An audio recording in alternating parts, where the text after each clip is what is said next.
We are broadcasting live from Towanda, Kansas, here inside Circle High School where the national anthem is about to take place. So listen in with us to our nation's anthem.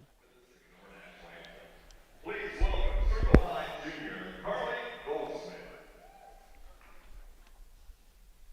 Oh, say, can you see by the dawn's early light what so proudly we hailed at the twilight's last gleaming, whose broad stripes and bright stars through the perilous skies for the ramparts we watched were so gallantly streaming, and the rockets red glare bursting in air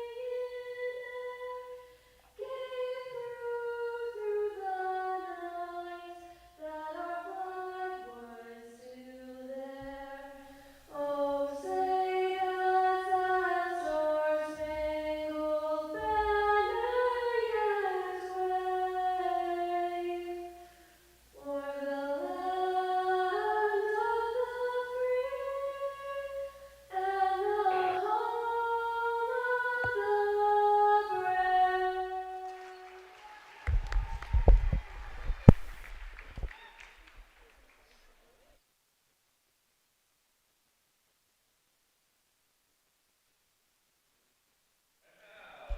Thank you, Annette, and starting lineups are about to take place. Welcome in, Grizzly fans, to our normal yearly, extremely short Tank Connection pregame show because at this Circle Classic, we walk in as other games are going on, and so it just takes a while to get set up because we have to wait on the other broadcasters for the other teams to pick up and get out of here. So the Tank Connection pregame show is always so short.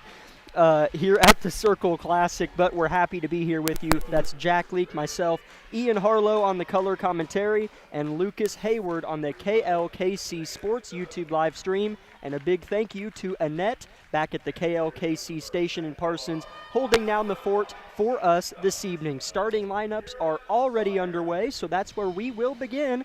Won't get to dive too deeply into either team. We can kind of do that throughout some down periods of the ball game, but starters for the Circle T-Birds, the Lady T-Birds, is whom we are playing this evening in both the girls and boys contest as the third and final game of the T-Bird Classic. Starting for Circle, number 10, a 5'9 senior, Kylie Dennison. Number 12, a 5'5 senior, Kyra Sawyer. Number 21, a 5'8 junior, Emma Johnson. Number 22, a 5'8 sophomore, Lauren Swiley. And number 34, she hurt us last year, a 5'6 senior, Kaya Thornton. Head coach for Circle is Brian Henry. Assistants Kevin Wishart, Sean Lehecka, and Brittany McDowell. And starters tonight for Labette County Lady Grizzlies are as follows. It's number 10, Kaiten O'Brien, the senior. Number 11, Nevaeh Jones. Number 22, Addison Rexwinkle. Number 23, Landry O'Brien. And number 31, Aubrey Boss. That's your starting five for Labette County this evening, wearing their road white jerseys for the second game in a row after two home openers, 2 straight road games with 3 more within the next couple of weeks before Christmas break as league play begins on Tuesday night. Circle is going to be in their home blue uniforms inside a really beautiful gymnasium. Ian, as I'll bring you in, I know you've been here before, but this is your first time calling here at Circle. Really nice gym, modern feel to it. Oh yeah, this is definitely a newer type gym feeling compared to our gym, but our gym is very like one of a kind. So our gym and this gym are very great atmospheres, and there's not very much like students here or anything, and the band's over there in the corner. You can't really hear them too well, at least from over here you can't, but it still makes an impact on the game. So very excited for this game, and hopefully it'll be a very great matchup between the Circle Thunderbirds and Labette County Grizzlies. Labette County Grizzlies, Lady Grizzlies, that is, did pick up a win at Wichita Collegiate a couple nights ago. That's what's kind of cool about this Circle tournament. 3 games in 1 week. The tip is won by Boss, goes to Caton O'Brien, and we are underway from Towanda, Kansas. 3rd and final game, Lady Grizzlies. 2-1 on the season, taking on Circle. I'm getting some data pulled up on Max Preps about our opponent here this evening. Labette County opens up the ball game, first possession of it. Landry O'Brien on the far side. They're moving the floor left to right from where we sit, well above the floor in kind of an elevated catwalk wrapping around the 4 sides of the square that is the court below us. Rex Winkle with a dump down to Boss. She'll turn and throw it right back to Addison. Ball movement around the perimeter results in a Caton O'Brien 3 that is strong. Rebounded out in front. I believe that's Thornton. It is for the T-Birds. And they're going to try to set up shop, but they step out of bounds underneath on a drive. Turnover, Circle. Yeah, very good offensive possession right there by us. Just didn't get that shot down. So hopefully we can get these offensive drives under control and get some points on the board. Thornton hurt Labette County mightily last season on this very floor and in this same time slot, as she was a big reason why the T-Birds knocked us off by 16 points. She had 20 of their 46 points. Labette County had just 5 first-half points last year in this game. As they turn it over, Caton O'Brien throws an errant pass out of bounds that hit the first row of the blue and gold bleachers across the court from us. Labette County will pick up Circle in that token half-court press. It's Rex Winkle and Landry on the trap. They get a tip and a near steal, but Thornton comes away with it. Up ahead for Circle. They go down low. A travel, that's got to be, and that's going to be an offensive foul, so I'll take that just as well, as it will be a foul on Circle's Johnson. Someone last game that we saw really step up for us was Addison Rexwinkle, and so hopefully she can carry that game in from Thursday night to today's game as well.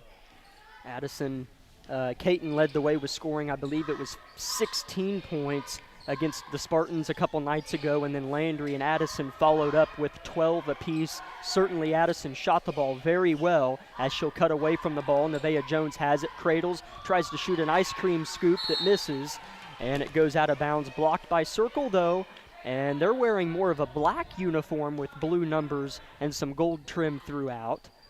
Yeah, definitely not their home uniforms, but like an alternate color. It still looks really clean though. 0-0 is the score. 6 minutes to go in the first quarter as we have a foul on Circle. That's either going to go on Thornton or Kylie Dennison. It's the second team foul on Circle of the quarter, so free throws could be coming for Labette County here in just a little bit. Landry O'Brien switches hands right to left, now decides to drive, kicks it to Rex Winkle. We'll see if she can stay hot, misses the 3 to the right as Landry tries to draw a foul and has it ripped out of her grasp by Circle, and Labette County will try again in the half-court situation.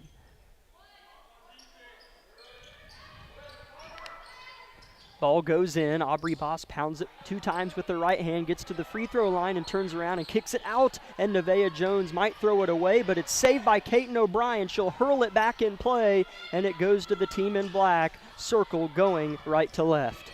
Yeah, certainly just a slow start to this offense as Circle will throw the ball out of bounds and Labette County will regain possession of it. But, Jack, this has been a really slow start to the game as our Lady Grizzlies are used to coming out fast and scoring and causing a lot of pressure on them, but can't seem to get anything going for us right now. 5:20 to go in the quarter. It is 0-0, kind of like last season's game, except Circle can't score as well. Again, at halftime last year, it was 28-5 Circle of this same matchup. Landry airballs a 3 deep, and it rolls off of the leg of a fighting Aubrey Boss. Circle will have it again. Still a goose egg apiece. 5 minutes, first quarter. The Lady Grizzlies are just kind of throwing up shots, hoping something will fall for them, but aren't really looking for a good possession on offense as Circle will have a turnover here and we will get the ball back. But hopefully this offensive drive right here we can get some points on the board and get us started, as it has been slow. As Labette County, the Lady Grizzlies have been victims of slow starts before, and this is another one, but Circle's off to one as well, so kind of offsets each other. 4:45 to go in the quarter now, 0-0. Nevaeh Jones straight away at the top of the key in line with the rim. Addison cuts, tries to collect the pass, tips it in to Boss. Three-pointer in the corner's no good. Labette County's shot 2 or 3 threes in the right corner just below us, and they've missed all of them. Thornton the other way, tries to get downhill, cut off well by Landry O'Brien on the help side D. She'll be forced to kick it. Driving to the right side and kicking the ball out is Dennison. A three-point shot's off the mark. Rebound, Addison Rexwinkle. Yeah, just kind of throwing up shots on both sides of the offense for both teams, and it just feels like a weird ball game right now. I don't know how to describe it. Labette County misses another baseline jumper, and Thornton off the rebound hurls a quarterback pass well up ahead into play, and the layup was blocked underneath the rim by, I think, Rexwinkle or Boss. I kind of looked up, and it just happened in front of my eyes, but Labette County did a nice job getting back, and Rexwinkle got fouled. Was she going up is the question. Yeah, I think she will be shooting 2 for us, so hopefully here she can score the basketball and get us some points on the board. She will shoot 2 and make the first. As Kinsley Boss will check in for her sister Aubrey. First substitution for Labette County. As Haley Coble checks in for Circle, as Addison makes both free throws to get Labette County on the board. After she does make both free throws, she will check out for Reagan Roberts, so she will check into the game. 2-0, Labette breaks the ice, draws first blood with 3:30 to go in the quarter from Towanda, Kansas, against the hosters of the tournament, the T-Birds. Boss might get a steal. That's Kinsley this time. Good outlet up ahead. Caton looks to drive, head fake. That was a travel, but they didn't call it, and she banks it in. Maybe the refs just thought she jump stepped there, but I do think that was a travel as well, Jack. Caton kind of likes to do funky moves sometimes, and maybe she did it so well, we'll say that the ref thought it was intentional. Yeah. 4-0, Labette County, 3-minute mark first quarter. Ball is flipped to the corner. Circle looking for their first bucket, and it's a three-pointer that's too strong. Nevaeh Jones rips the ball away from Towanda underneath, and here comes Caton O'Brien. Labette with the 4-0 lead. We haven't really seen much from Caton so far. She seems a little cold coming in this game, but hopefully she can heat up later in it. Reagan Roberts into the game a little bit ago, catches it, doesn't like what she sees at all. No body slashing as she'll pass and cut away from the ball. Landry shoots a little floater that's strong, fouled going up, and I think she'll shoot a pair. She will. Labette County looks comfortable here early. It's the home team that's the most sloppy. Yeah.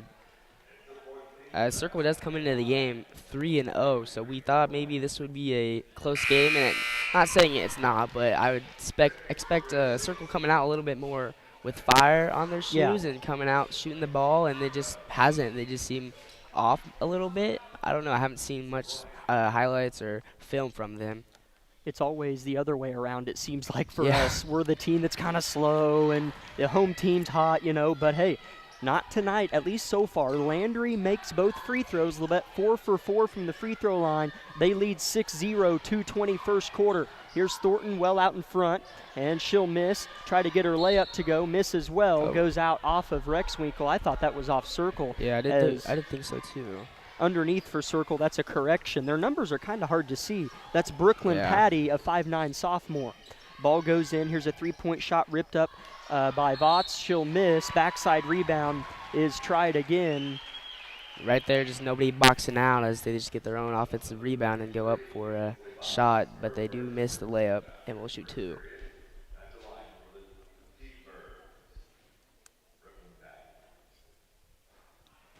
Missing the first is Patty. She was fouled on the backside.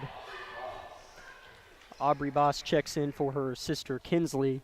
Circle still trying to get on the board with the free throw here from Patty. Takes a couple dribbles, spins it, fires, misses short. Rebound Boss, and Labette County's cruising here early. Pass goes up ahead to Rexwinkle. Tries to shoot a reverse layup, and we'll just say it ended up being a pass to Caton. A jump ball's called. Possession to Circle. One thing Circle has been good at this game is getting past our press. It's something that's hard for most teams, but Circle has been doing it pretty efficient here, but they just haven't scored on the offensive side. 2 minutes, first quarter, 6-0 Grizzlies, pass intercepted. Addison Rexwinkle playing cornerback. Landry out in front, pulls up from 10, short, tipped about. Caton's got it backside, tries to adjust. 4 people are on Caton, and she'll flip it out wisely. Landry, cross the court pass, in the hands to her sister Caton, drives baseline, head fakes, almost travels again, gets a left-hand shot, misses it, put back good by Boss. Aubrey Boss with a bucket. Yeah, really good offensive rebound right there. I'm very happy to see them score that possession, as we have struggled a little bit on that this season. Timeout. Coach Henry. Labette County this time opening up the game on a little run. 8-0 Grizzlies. Minute 25 first quarter. We'll be back in 30 seconds. This is Grizzly basketball.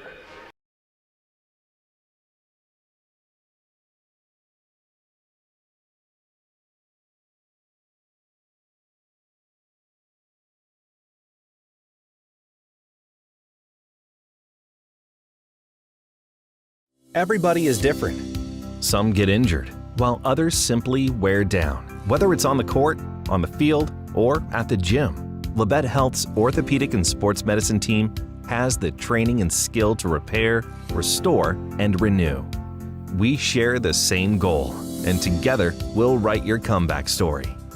For more information about Southeast Kansas' leading orthopedic and sports medicine team, go to labettehealth.com. Thank you, Annette. Back at the station, holding us down. It'll be Circle basketball inbounding on the far baseline. 8-0 Lady Grizzlies forced a Coach Henry Circle timeout. Out of it, here we go.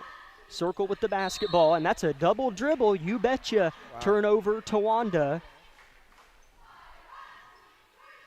Yeah, I think just their offense can't get anything out. Like, they just can't get a start to their offense, and when you can't get the ball passing around or not in the basket, it kind of causes your team to get down on themselves as well.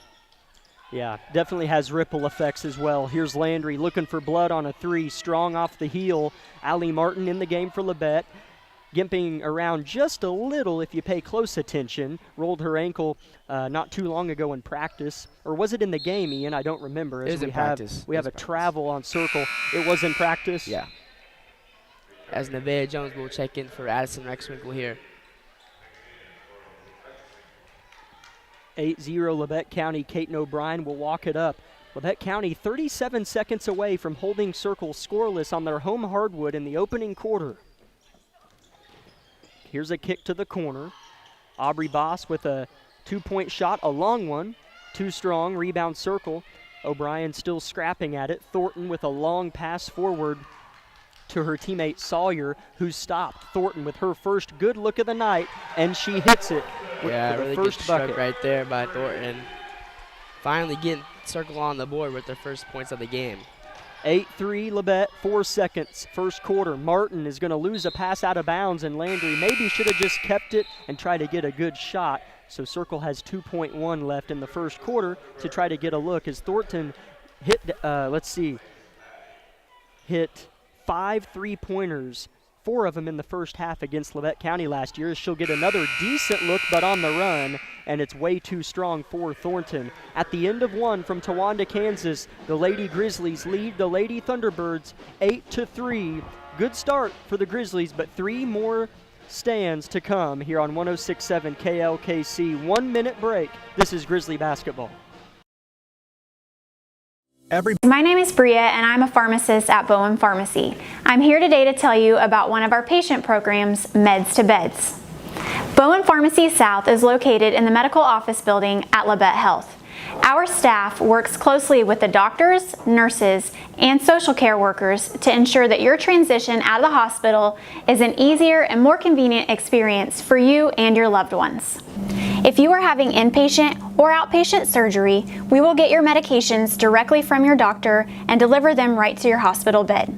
If you are having a baby, we will get your medications or anything else that you may need to get your family home without the hassle of making several stops along the way. Whether you're here for a few hours or a few days, we are here at Bowen Pharmacy and Bowen Pharmacy South to help get you well without any interruption in transition of care. Just ask for Meds to Beds. At Bowen Pharmacy and Bowen Pharmacy South, we are here for you today and we are here for you tomorrow.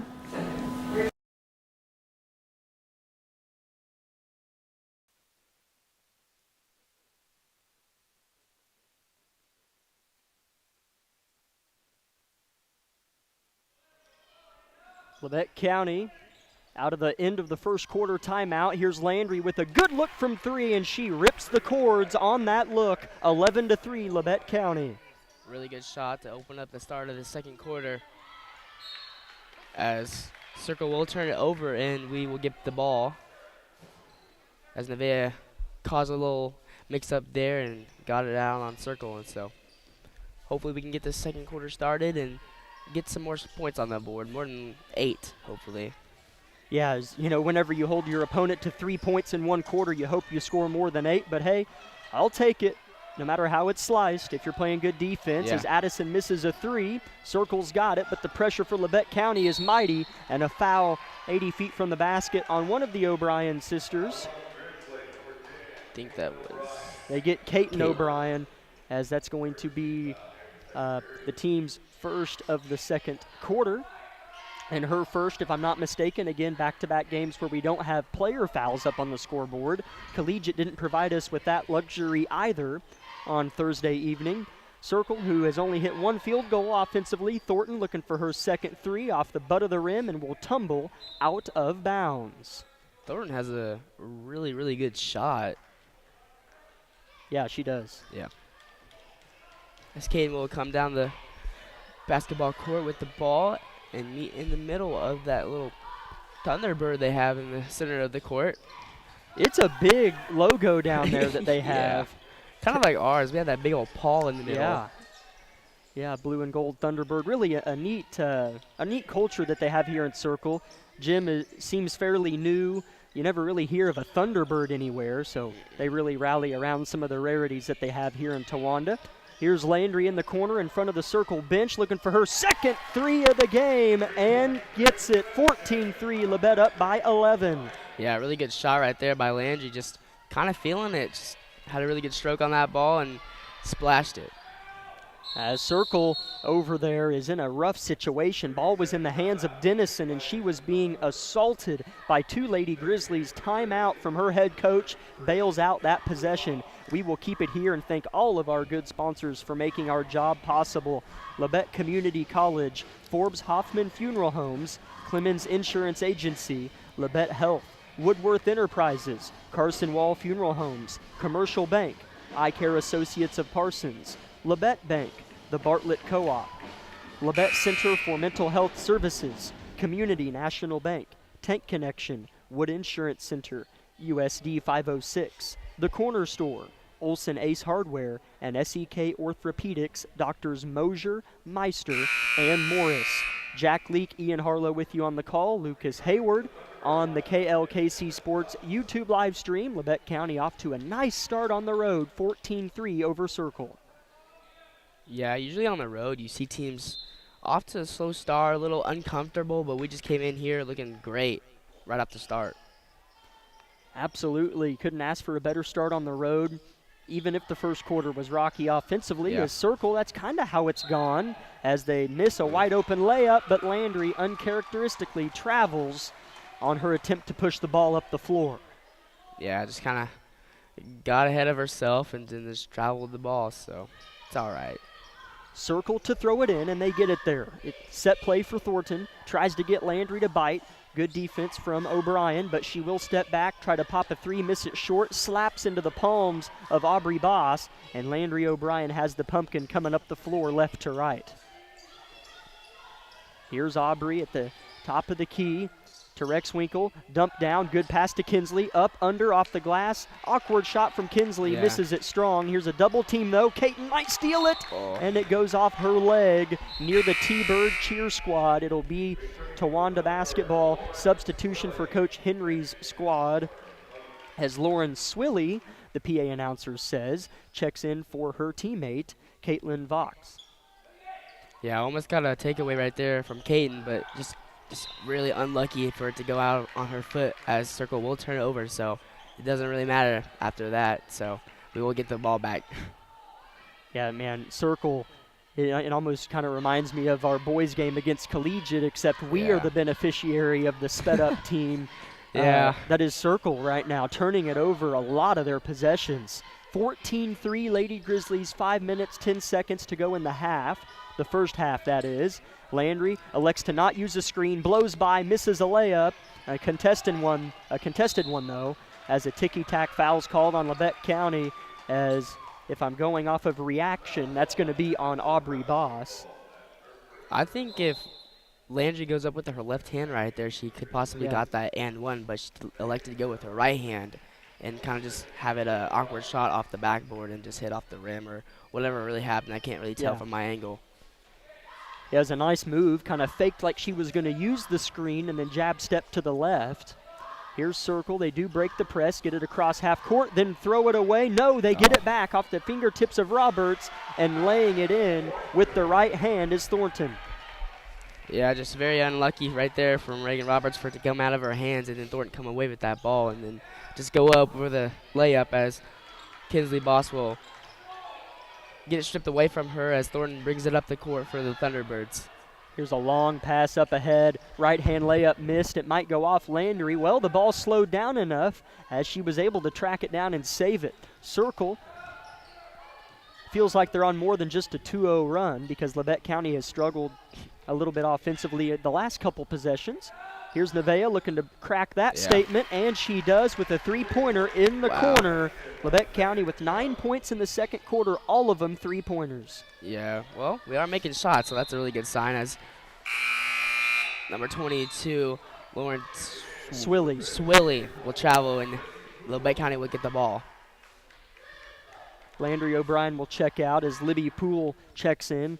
Libby, nice player to come in and leave some of the starters for a few minutes and do a really nice job facilitating for this Labette County team. Even found herself making a bucket, a free throw on Thursday night. Labette County up by 12, 3:50 second quarter. Roberts left wing, harassed, elects to keep the ball held above her head, throws it to Caton, who has it stripped away. You don't see that a lot, but then she steals it right back. They never give up. Caton with another fake and a score at the rim. Caton O'Brien's motor never stops running. Yeah, it did seem like she was about to travel there, as it should have been a kick ball, but the ref missed it. As there will be a foul, I think, on Reagan. As Coach Vollmer acted like it was on Circle, and it is on Tawanda. Oh, wow, never mind. I thought it was going to be on Roberts as well. Labette County up 14 with the ball. First half has flown by. 3:21 left in the second quarter. O'Brien walks it up, switching dribbles with her right hand, left hand, a few with each hand. She'll elect to go to the left side, and getting in the way of the passing lane is Emma Johnson. Johnson played well in the second half against us, scored 6 points all in the second half, down low. She was a sophomore last year, played well as an underclassman. Caton driving with intention this time, still forced to retreat to the corner. What an entry pass, and Kinsley Boss can't get the teardrop to fall. Rebound Johnson. It's very tough right there that she missed that layup, as that would have been a really great assist right there from Caton O'Brien. As here's an and one. I don't know. Nope, they say wave the shot off. It's on the floor. So Labette County bailed out here on the road. They're going to get Nevaeh Jones on a block. That would have been a tremendous and one right there. Yeah. But she just kind of threw it up and made it. 2:50 to go in the half, 19-5 Labette. I spoke too soon. A nice cut from around the backside of the screen as Dennison gets a backside layup to go. Yeah, just a good little inbounds play they have there as she meets under the basket at the block and then just wide open and gets that little 2-point shot as Nevaeh will get a free throw shot and make it. Nevaeh, her defender gambled on the passing lane, missed, and left Nevaeh a red carpet to the free throw line where she popped the 10-footer. Here's Circle Thornton. She won't miss that a lot, and she hits it. 21-10 the score. Thornton with 8 points. Thornton just kind of taking matters into her own hand and trying to get this offense started and get him some points on this board as she has does have, I think, 8 for the circle. She does, yeah. 8 of their 10. Dennison with the other 2 just moments ago. Caton looking to respond for Labette County. Nevaeh Jones hit a shot just a little bit ago. She's hit a 3 and a 2 tonight. Loses the ball on the deck. Libby Poole with a nice effort as she hits the deck and finds O'Brien. She'll cradle to the rim, and they're going to call a jump ball as it'll stay with Labette County, if I'm not mistaken. No, I it think goes circle. to, okay, yeah, there was one. Yeah, okay, yep, that's right. A few substitutions for each team. The 5 on the floor for Labette County are Kinsley Boss, Nevaeh Jones, Reagan Roberts, Landry O'Brien, and Addison Rexwinkle. 21-10 Labette County in front with 90 seconds to go in the half. T-Birds flinging it from rope to rope. Here's a left wing 3, no good, tipped out by Roberts into the hands of Kinsley Boss. Up ahead to Nevaeh Jones. Labette County doesn't have numbers. Landry wants a 3 right wing. Strong right heel. Rebounded, though, by Rexwinkle. Nevaeh wants a try at the apple. Misses it. Rebound put back good by Kinsley Boss. I guess if we're just going to throw shots up and miss them, but we do get offensive rebounds, I mean, it works, so we're getting points that way. 60 seconds to go in the half. 23-10 Labette County with the steal underneath. Roberts comes away with another steal on back-to-back possessions, pushing the pace. Wide open left corner 3. Nevaeh Jones short, trails her own miss, tips about, but Circle has it. The black jerseys are trying to race the other way, but Labette County beats them back. Going into the chest of Rexwinkle is the ball handler. Thornton with the kick out 3, short, grazed the front of the rim. Rebound Roberts. Labette County should hold for the final shot of the half. Yeah. Good little shot there by Thornton, just couldn't connect with it. Nevaeh in traffic finds the bottom of the nylon. That's a Wow. big shot. She's got 7 all in the second quarter. Yeah, that really good take right there by Nevaeh. She's just very athletic and just gets that little shot, a little floater off. Circle with a drive to the rim, well contested by Roberts. Long pass up ahead, found by Landry with 2 seconds to go. Off the glass, no good. That would have been a sweet and savory way to close out the fastest first half of the season, Ian. Yeah. That went by in 25 minutes probably. Well, it kind of felt like the first quarter was taking forever just because it was a slow start for both teams. Yeah. But I mean, it just went by once it hit that second quarter. 25-10 Lady Grizzlies, a team that clocked them last year. Not so much tonight, but still a half to go. We're going to take a 2-minute break and come back with the Eye Care Associates of Parsons halftime show.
Welcome in, Grizzly fans, to the Eye Care Associates of Parsons halftime show, where the Labette County Lady Grizzlies lead the Lady T-Birds of Circle 25-10. Ian, walk me through what you saw. It kind of feels like it didn't happen because we always have to rush to get on the air here at Towanda because we're waiting on the other teams to finish their broadcast too. So it went by fast. I'm still kind of waking up, but the Lady Grizzlies were awake that whole 16 minutes. Oh, yeah. Well, I don't know the whole 16 minutes, but it definitely felt like the second quarter they did wake up a lot more and they started scoring that ball, as it was only 3-8 after that first quarter, as it was a very, very slow quarter. But I'm just happy that we came out to a good start and kept the Thunderbirds to 3 points only in the first quarter, and then they got only 10 points or 7 in the second quarter. But it was a really, really great first half for us. It was, as Landry O'Brien had 8 points, Nevaeh Jones had 7, and they were huge in that second quarter because the three-point line was a monumental change in the game of basketball. You know, you think, oh, 1 point, how can that make a difference? Well, it absolutely can. Because whenever you can knock those down, it's almost kind of like you're going 2 for 1, you know? It's just such a nice finish, and I say that not to sound dumb and, you know, vanilla, but Labette County, they're not really known to just hit threes. No, they had 3 in the second quarter, and you see the results of that. As you now have a 15-point lead, it changes the team's whole mindset. It loosens the offensive rhythm. It allows the tension in your shoulders to kind of go away defensively. It changes things when you can knock down shots. Labette County had 17 second-quarter points compared to Circle's, well, 10 in the whole first half. Yeah, you talk about knocking down shots. As Thursday, we definitely knocked down shots, but today we are continuing knocking down shots, as we doesn't seem like we miss very often, but when we do, we do make a defensive stop and then turn that into a offensive possession, and it looks really great on us. It really does. It's nice. And maybe I'm having a little bit of deja vu or PTSD from last year's game against Circle whenever I did the call with Isabel Redford down there on the other end of where we're at tonight. So maybe this is the lucky corner as the far corner. We almost were stuck there today. Yeah, but our cameraman Lucas Hayward said, nope. I want the right corner, not the left. And I'm glad we listened to Mr. Hayward. But no, the Lady Grizzlies have been in full control of what they've done. No special forces or spirits have been needed. They lead 25-10. Last year at halftime, the score was 28-5 Circle in the ladies' game. So kind of a different taste in our mouths at halftime of this one. 4:40 until the beginning of the third quarter. We're going to take our first 2-minute break of the Eye Care Associates of Parsons halftime show and come back with the rest of it. Again, 2-minute break, KLKC.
kind of been fun and games.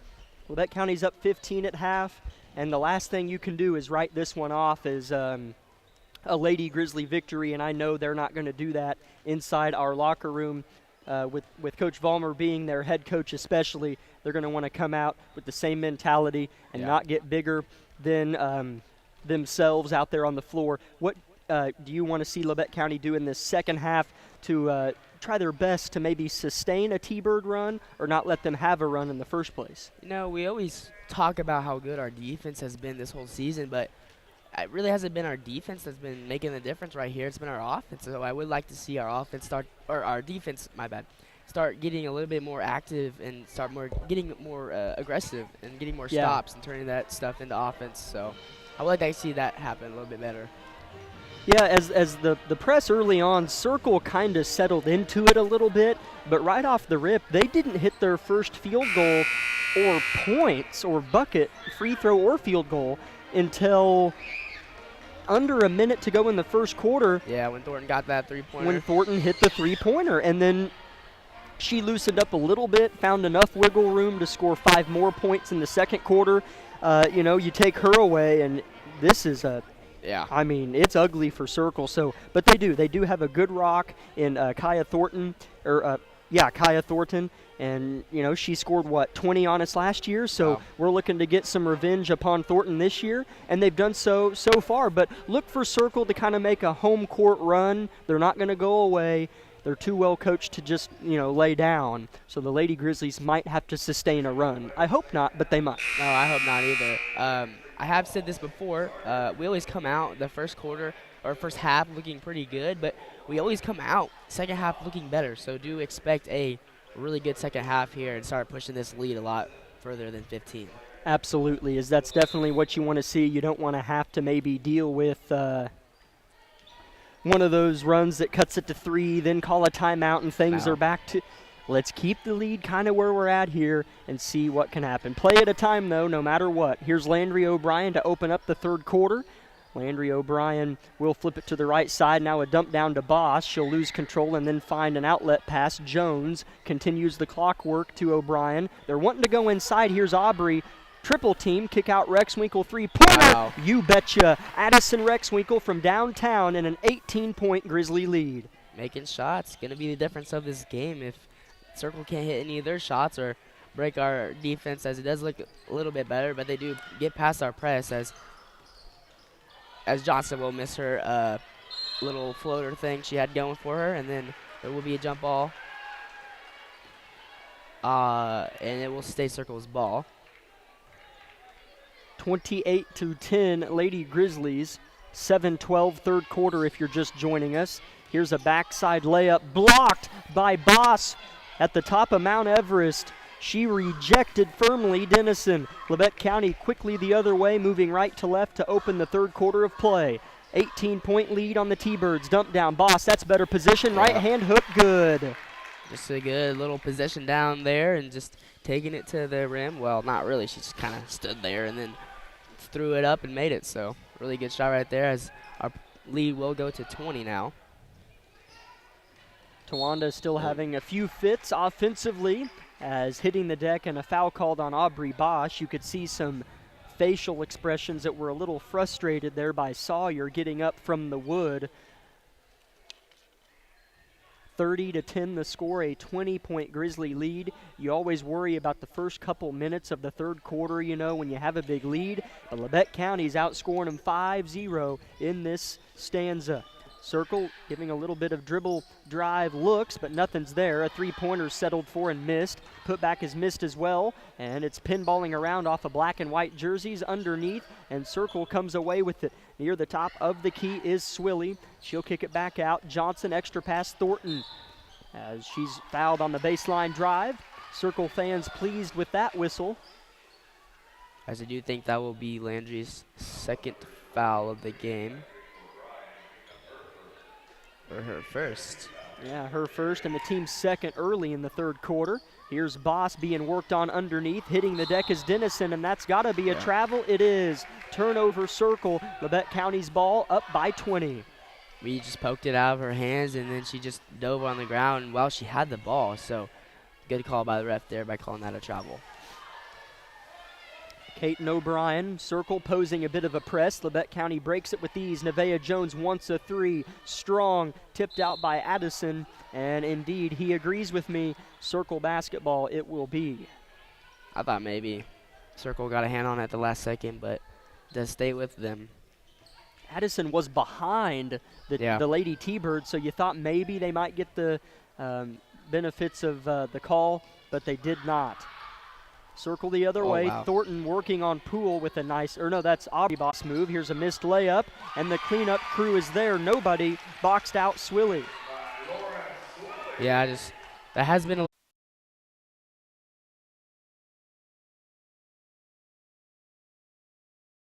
But yeah, Jack, it's been a constant thing this season, and we just need to work on boxing out during practices. Johnson missed the first, looking for the second here. I'm pretty sure everybody in the gym could hear me say that, but that's okay. Johnson misses the second as well. 36-21, Labette up 15, minute 10, third quarter. Caton O'Brien running point. Johnson has been great in the third quarter for Circle, is on our point guard. Jones off the dish. Coming to collect is Kinsley Boss. Has it poked out. A jump ball might be called, and it is. And it will be Labette County basketball. They're on the far left side of the court. As Libby Poole will check in for Aubrey Boss. So no more Twin Towers in the game, no more. I like it. I like it.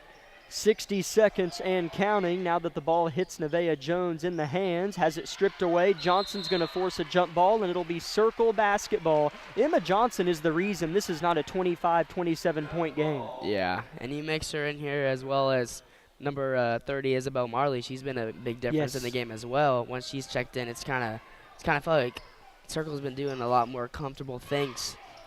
I don't think we saw her in the first half. We might have. No, I don't think so either. But I don't think we did, and she has been a big piece, literally and figuratively. Three-point shot missed by Circle. Out and running is Nevaeh. Cradles, fires off the window, and misses, and probably another jump ball is going to be called, and it is, staying with our Grizzlies this time with 33 ticks remaining in quarter number 3. Yeah, Circle's come out a lot better this third quarter, and despite them only scoring 3 and 7 in the first quarter and second quarter, they came out this third quarter and scored 11, which sounds not that much, but it has been a big difference for them, and as well as helping their offense get started. Allie Martin collected the ball near the low block, gave a little pump fake, leaned a little bit into her defender, and drew a foul as she picked her dribble up. That'll be the 4th team foul on Circle. 24 seconds left in the third quarter. Labette County will throw it in and go to the safety outlet. Libby Poole in the game now. Caton O'Brien left open for 3, left corner, down and out.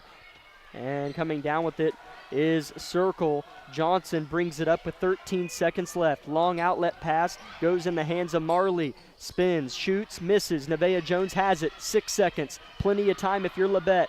Caton, 2 seconds.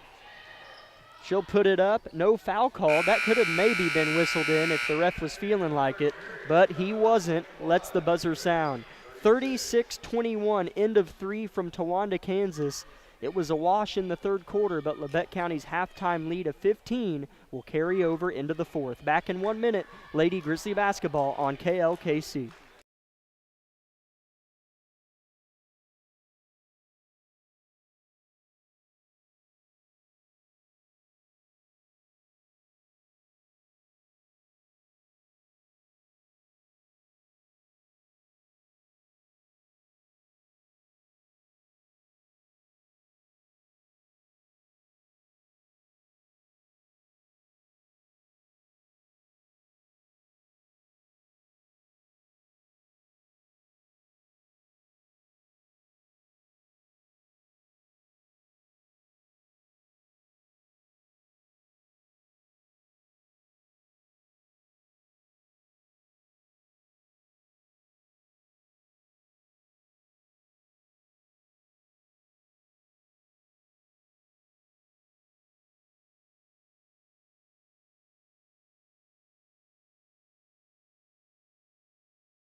36-21. Lady Grizzlies in front as fourth quarter play is underway here in Circle High School. Jack Leake and Ian Harlow with you. Baseline J is good from Tawanda's Caitlin Votes, we'll see how to pronounce it. It is Votes, okay. 36-23. It's just a 13-point game, Ian. I mean, that's not a lot. Labette County, their foot's going to have to remain on the gas pedal.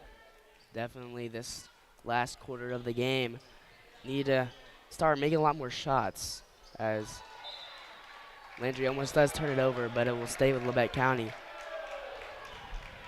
Some Towanda T-Bird faithful fans here around the gymnasium disagree with that call, as they can feel their team wanting to get back into it. Inbounds goes to Landry, leans into her defender with a bit of aggression, throws up a brick. T-Bird collects the rebound underneath, but they lose it. Boss backside, no foul called. Now they're letting them play. Back and forth the Zebras are going in their decision making. I'm not complaining though. Definitely letting them play, as that should have or could have been a foul right there.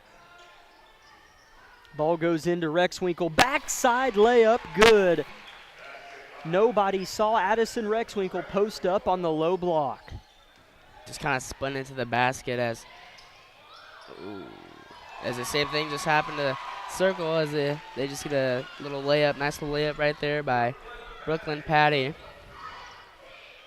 Patty has been a quiet factor, hasn't scored a lot. That's her first field goal, but her presence has been a lot, as she's going to get a steal on the other end of the floor, as Nevaeh Jones kind of had it taken away. 6:40 to go, Labette by 13. Here's Circle looking for some more blood. A pass is blocked by Boss, tipped about as Circle sheds Rexwinkle, but that's going to be on Addison, I guarantee you, as it is. Circle definitely coming out in this fourth quarter with a lot more life in them. It seems like they want to play a little bit more basketball here. Yeah, they've slowed down a little bit. They're not struggling with the same things the Lady Grizzlies posed them in the first half that they just couldn't overcome, as Kaiten O'Brien swats a pass out of bounds, as Dennison just looks at her bench with her hands in the air, as she stopped for a half second and didn't move, and Kaiten said, "Oh, you're not going to do that on me." Ran in and just swatted it out of her hands. Yeah, just kind of with those aggressive hands and quick hands that she had, just kind of poked the ball out of there, and it luckily went out of bounds. And she just almost did it again. Yeah, almost swiped it out of the hands of the ball handler. Here's a missed three by Thornton. Landry O'Brien wants to run. Cross the paint pass. Kaiten banks it home. That is a big-time find from Landry to Kaiten. As Labette County will go up by 15 again, as I felt like Circle was kind of gaining on us right there. So good little bucket right there to get us back and more comfortable. Thornton had a decent look at three, and instead of going to a 10-point game, Labette County went out, ran, and it's to 15. You're right, Ian. That was a nice little swing in the favor of our Grizzlies. 5:50 fourth quarter, 40-25 Labette County. Lady Grizzlies not falling back, keeping the pressure on. Roberts rides the hip of Dennison. Now they shed. To Thornton it goes. Johnson, ball's on the deck. Fighting, finds a teammate somehow out of that mess, and it's in the hands of Votes. Thornton wants a three left wing. Grimm barely grazes the rim. Rebounded by Kaiten O'Brien, and Vollmer says slow down. Yeah, definitely a good call right there by Vollmer, as I felt like Labette County's getting a little sped up right there. So hopefully we can get under control here as Kaiten does throw it away to Thornton. Here comes Thornton the other way across the T-Bird logo. Dribbling with her right hand. Puts up a three left side, does her teammate. Get an identification here in a moment, as that is Votes, as it's rebounded by Landry O'Brien. Those dark blue numbers are hard to see on the black jerseys. Yeah, especially in the front. When they turn around, you can kind of see it a little better on the back, but when they're facing us, it's hard to tell. As a pass goes out of bounds, an entry feed was well out of reach for the intended target of Labette County. So a turnover, Grizzlies. T-Birds with a little bit of life, down 15, 4:45 to go in the game. Here's a shot off the glass, too strong. The attempt was put up by Dennison, and Landry's gotten quite a few rebounds tonight. Yeah, almost threw it away, but good thing Nevaeh just turned around and caught it. Landry looks to drive, has the ball stripped from her as she ran into the heart of a black hole of jerseys. Yeah. Now she'll pick up the ball, Thornton, like nothing ever happened. It's what you have to admire about every player wearing white and under the direction of Coach Vollmer is you do not ever see them rattled mentally as Johnson knocks in a jumper from just inside the three-point line back to a 13-point Grizzly lead, 4 minutes to play in the game. Definitely enough time for Circle to get back into this ball game and make it a lot closer than we want it to be. So hopefully we can do something with this offensive possession right here.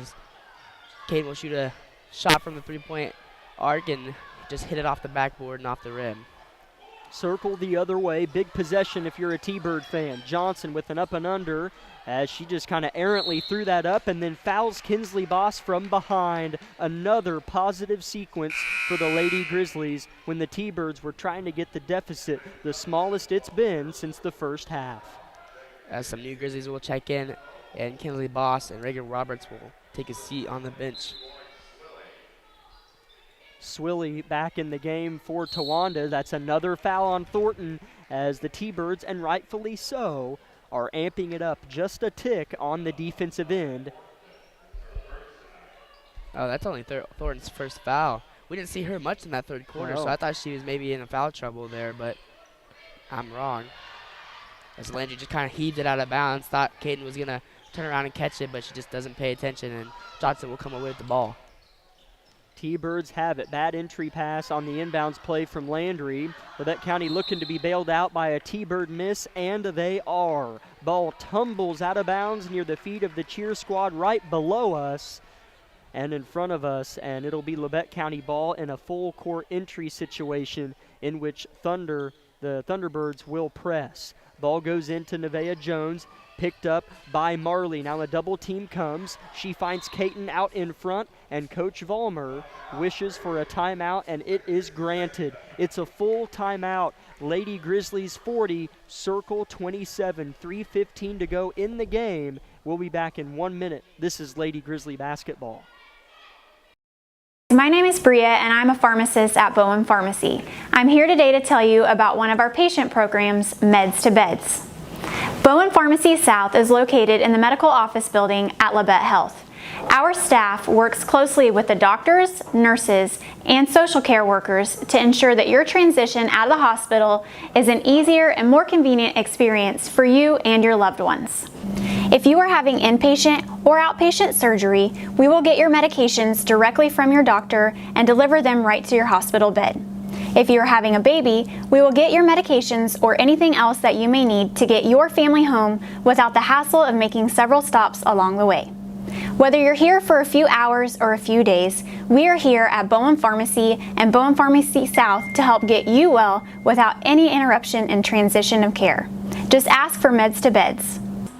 At Bowen Pharmacy and Bowen Pharmacy South, we are here for you today and we are here for you tomorrow.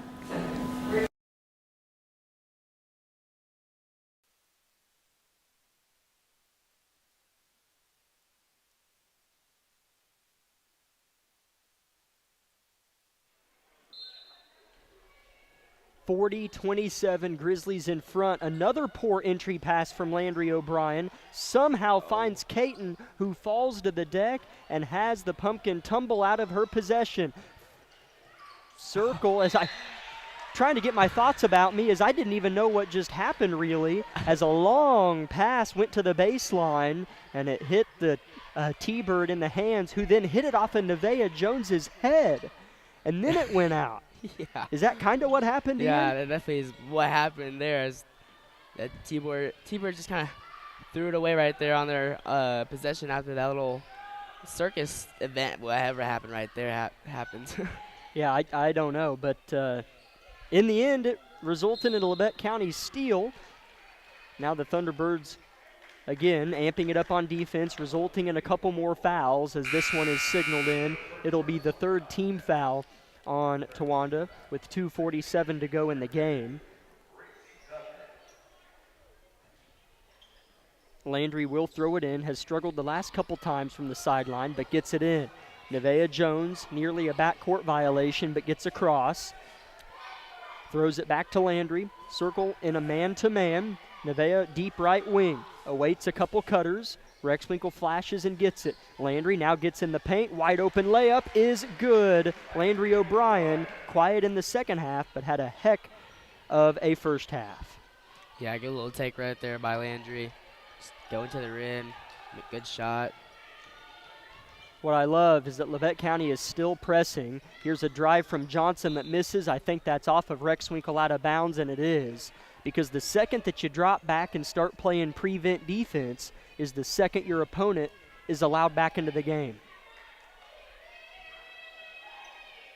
Lady Grizzlies trying to deny that and keep the press on. Three-point shot is bricked on the far side by Gracie Tucker in the ball game. Well, that's number 4. We still don't have a number 4. So we might just have to continue on with no ID for number 4. 2-minute mark has been surpassed. A 15-point Grizzly lead. That's what it was at half, and that's what it is now. O'Brien is fouled by Thornton, who's picked up a couple more fouls as no crimes were committed on behalf of her in the first half. That's 4, though, on Circle as a team with a couple minutes left in the game. I think what the Lady Grizzlies do right here is just kind of throw that ball around and waste some time instead of trying to throw up a shot and give some Circle some points on the board. So I think the smartest thing right here is just to pass it around and waste time. That's exactly what they are doing. A couple shots have been denied, wide open ones, as they're just kind of working the ball around. But here's a deep 2 by Addison. She'll pull the trigger and miss. Circle will have it with 90 seconds left. Throwing over the top of the press. Thornton with the one-arm pass that goes off of the hands of Aubrey Boss. Good defense from Boss, and it'll stay with Circle, though. Levette County not allowing Circle to go on a run because of their defensive effort. Yeah, as there will be a timeout, I think, by Vollmer. A 60-second timeout it will be. 1:20 from Circle. Lady Grizzlies up by 15. We'll be back in 1 minute. This is Lady Grizzly basketball. With many years of combined experience, Eye Care Associates of Parsons has set the framework in providing comprehensive eye health examinations for all ages and routine vision care for families throughout the 4-state area. Our optometrists and staff provide remarkable care with state-of-the-art technology to help with diagnosis and management of eye health conditions. Give us a call or visit our website to schedule your next eye exam. Eye Care Associates of Parsons. Experience modern eye care.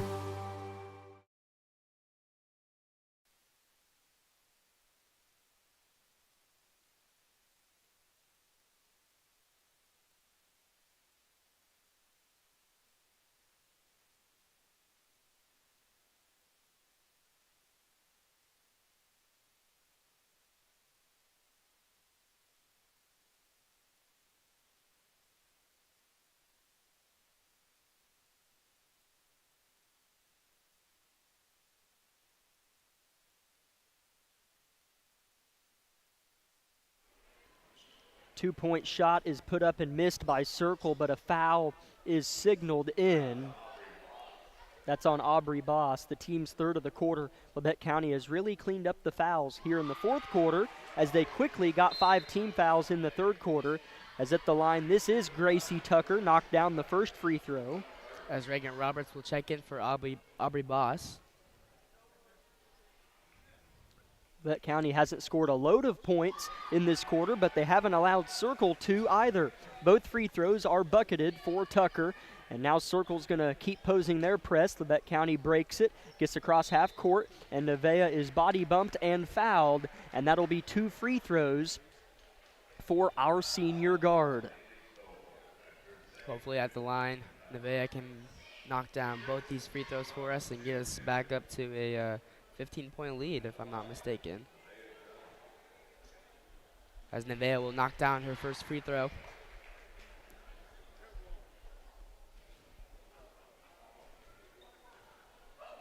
Her second free throw is on the way and perfect.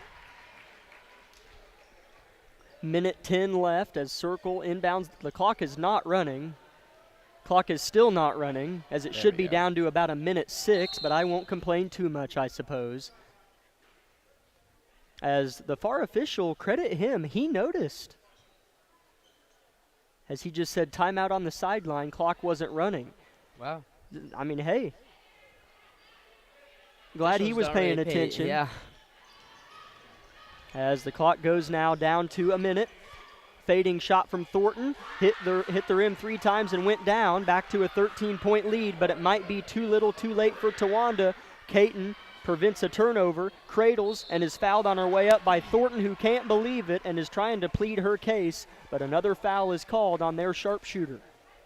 Yeah, good take there by Caden O'Brien, just taking it to the rim, going at the bodies and just going up with hard contact and taking the foul and going to the line. Caton's first trip to the free throw stripe makes the first one. She's at 7 points on the game. 50 seconds left. Levette back up 14. Kinsley Boss checks in for Reagan Roberts. Second free throw's too strong for Caton, who runs hard into her sister Landry. Gets up as if she's okay. 3-point shot for Circle is good, of course, and probably a timeout for Circle's called, and we're going to start playing that game now. Wow. Down 11, 40 seconds left, and the timeout game has taken place. We're going to go ahead and keep it here and thank our sponsors for making our job possible. Labette Community College, Forbes Hoffman Funeral Homes, Clemens Insurance Agency, Labette Health, Woodworth Enterprises, Carson Wall Funeral Homes, Commercial Bank, Eye Care Associates of Parsons, Labette Bank, the Bartlett Co-op, Labette Center for Mental Health Services, Community National Bank, Tank Connection, Wood Insurance Center, USD 506, The Corner Store, Olson Ace Hardware, and SEK Orthopedics, Doctors Mosier, Meister, and Morris.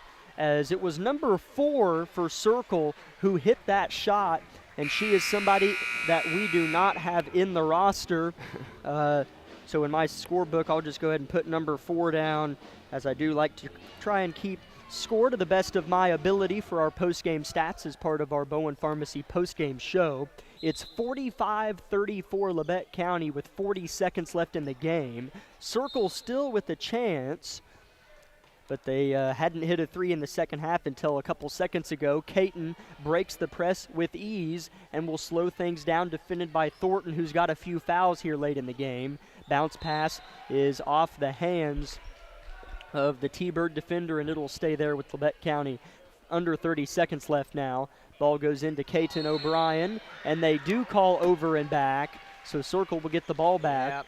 They're just trying to get back into this game, and with only 28 seconds left, it might be too late, but if they do knock down some three-point shots here, it could be a lot closer than we expect. Circle gets it in, looking for back-to-back threes. It's one of those, you're exactly right, where the final score is frustrating because it might be closer than the game actually was. But we'll see. They're kind of just wasting their time right now. They're throwing it around. Yeah, Oh my yeah. God. They make a top of the key 3. That's how it goes, Ian. Welcome to the business. 45-37 is the score. As I didn't quite see who made it. It is votes. Underneath. Okay. As that'll do it. 45-37 is the final score. It doesn't matter. It doesn't matter. Labette County got the win. And that's all that we care about. A nice T-Bird Classic for our Lady Grizzlies. They go 2-1 and lost at home to Mulvane by 2. Really nice week for Coach Vollmer's squad. I'm sure that she'll come up to chat after the nice victory against a team that beat us by 16 a year ago as part of the Bowen Pharmacy post-game show that we will take part in 2 minutes on KLKC.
Welcome in, Grizzly fans, to the Bowen Pharmacy post-game show as we have some significant and exciting news for you. Labette County are your 2023 T-Bird Classic champions as they went 2-1 on the week, and I wasn't sure how they would do tiebreakers. I just figured 3-0 would win it every year. But Labette County are your 2023 Circle Thunderbird Classic champions as Caton O'Brien and Landry O'Brien both got first team all tournament. So Ian, I feel foolish for not knowing. I just figured if you lost, you weren't in the running for first. But Labette County obviously either won it outright or had a tiebreaker over somebody. I think it was Circle. I think Circle was in position to win it all, and then we came in and beat them. I mean, that is a very exciting and a big-time award to start out the season right. Technically, I guess this was the championship game right here to decide it all. I feel so foolish. As Mulvane did go 1-2, so that helped us out at winning this. But regardless, boy, what a nice piece of hardware to take back home to our town of Altamont, Kansas, and put inside the walls of Harrison Gymnasium at Labette County High School. And congratulations to the Lady Grizzlies and Coach Vollmer. You know, a year ago, a tournament that was tough for both of our teams, had some lumps in it, learning experiences for sure, and now this year you win the dang thing. So congratulations, Coach Vollmer and the Lady Grizzly basketball squad, as they were getting ready to head back to the locker room, and then they hesitated and then walked back to the bench. I didn't know what was happening. I'm sure they were aware of the situation, but they were about to head to the locker room and then kind of came back because they were like, hey, we might be getting this plaque here. So I don't know what that was about, but hey, in the end, our Lady Grizzlies win the Circle Classic. So that is exciting. Again, still the boys contest to come after, but we're going to enjoy a championship type Bowen Pharmacy post-game show. Lady Grizzlies win against Circle 45-37 and had 7 different scores in the ball game. Leading the way for Labette County was Landry O'Brien with 11, Nevaeh Jones with 9, Caton O'Brien and Addison Rexwinkle with 7, Aubrey Boss with 6, Reagan Roberts with another 3 points off of a three-pointer, and Kinsley Boss with 2. It was a good one from the start. Circle was never, ever in this game, ever. No, not at all. They started out really, really slow. I mean, we did too, but I'm happy that we got the first points of the game because we kind of just rode that wave of momentum into this game and just kept scoring and putting pressure on the Circle defense. And coming into this game, Circle at 3-0, we thought maybe this would be a better matchup for us, but we just came out the gates and hot and just kept going and putting pressure onto them. So a really, really great start to the season, especially winning this tournament. Yeah, as I still feel a little bit weird for not understanding the situation, but it is confusing, not necessarily the structure of the tournament, but I always thought, if you lose one, then you might not have a chance. But if you do, you're right, you just said it. If you play the team that's undefeated and beat them, then you have the tiebreaker because, you have the same record as them, but you have the tiebreaker because you just won. So, but hey, I don't really care how I feel about it or how dumb I feel. I'm just happy for our basketball team. At halftime, it was 25-10 Lady Grizzlies, and the score was kind of a wash in the third quarter as both teams scored 11. And still, Labette County was up 15 with like a minute left, and then Circle just hit back-to-back threes and then a two-pointer. So the score is closer than it should have been or even was on the floor at 8 points on the Grizzly win, 45-37. But we don't care at this point as they're getting to take a nice shiny piece of wooden hardware back home to Harrison Gymnasium. I guarantee you Coach Vollmer will want to come up if she saw where we were located. We'll go ahead and step aside for another 2-minute break as part of the Bowen Pharmacy postgame show, and hopefully the championship head coach of the tournament, Brianna Vollmer, will join us. 2-minute break on KLKC.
Welcome back, Grizzly fans, to the Bowen Pharmacy post-game show. 15 minutes until tip of the boys' game.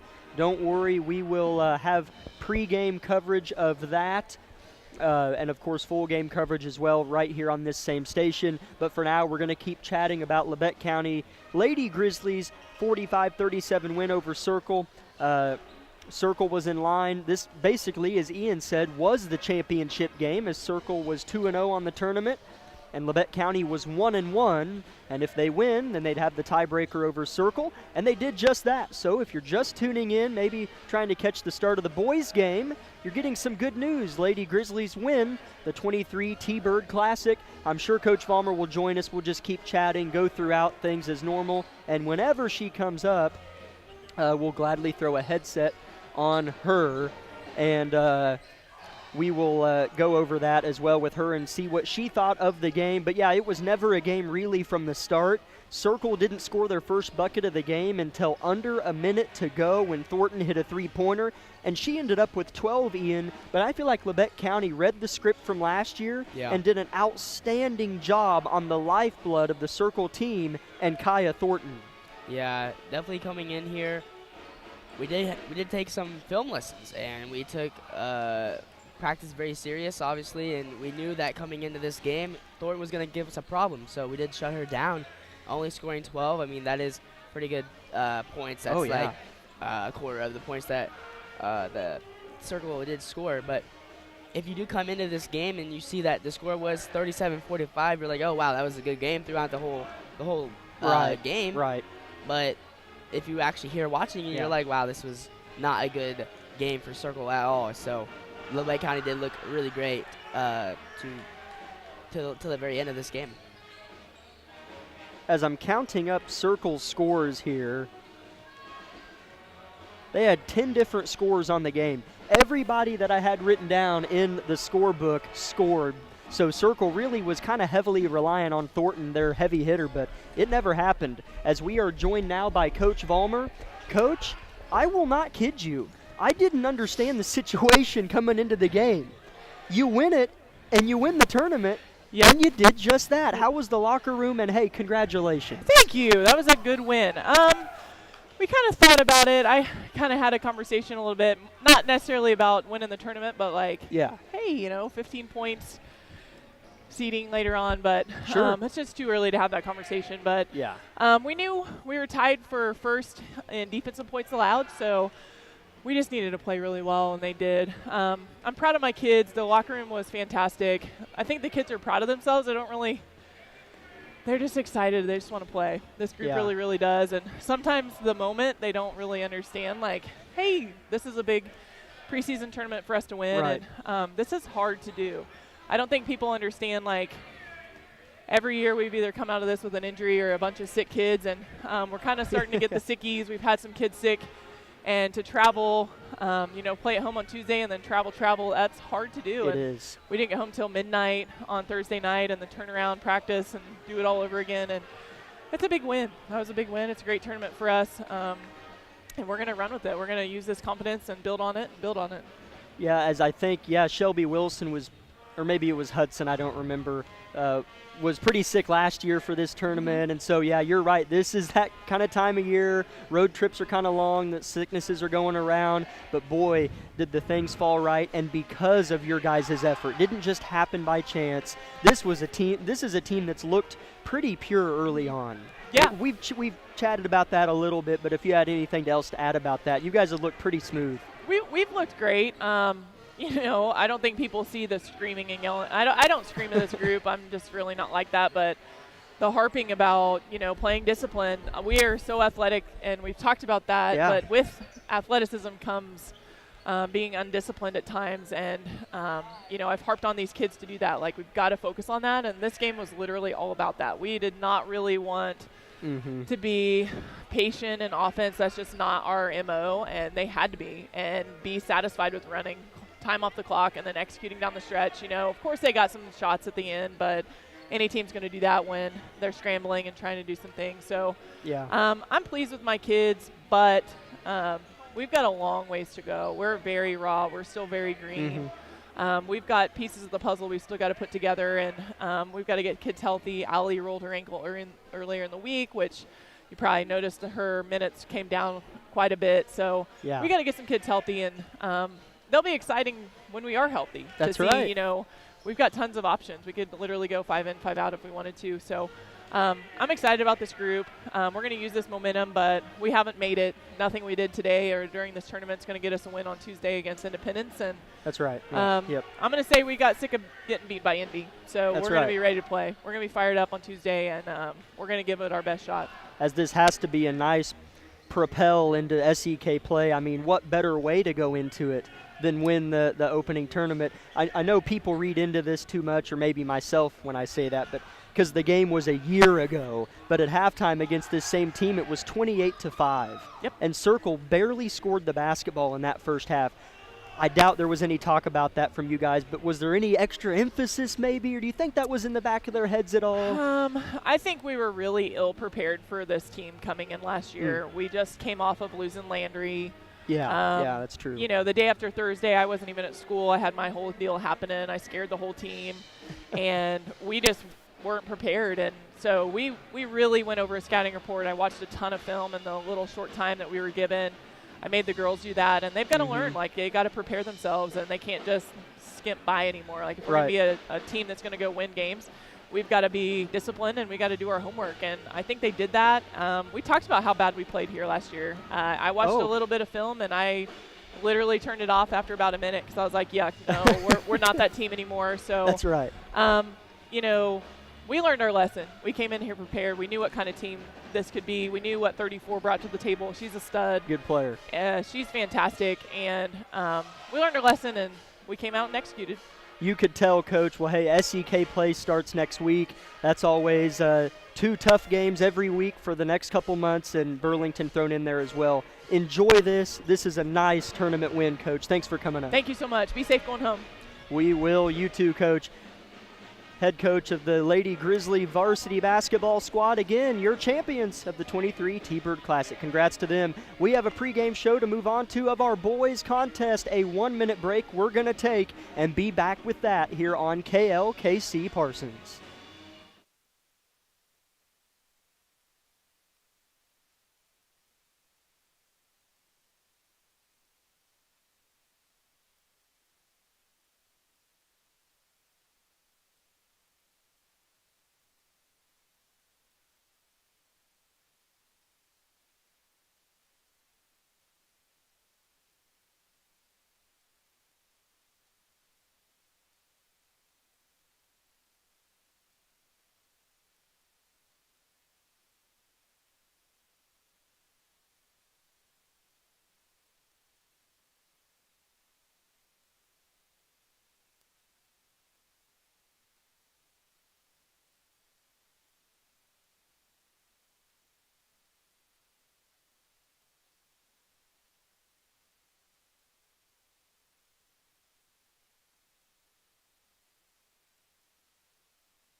Welcome in, Grizzly Nation, to the Tank Connection pregame show of Labette County Grizzly basketball, as they are just over 5 minutes, including the time to name starters.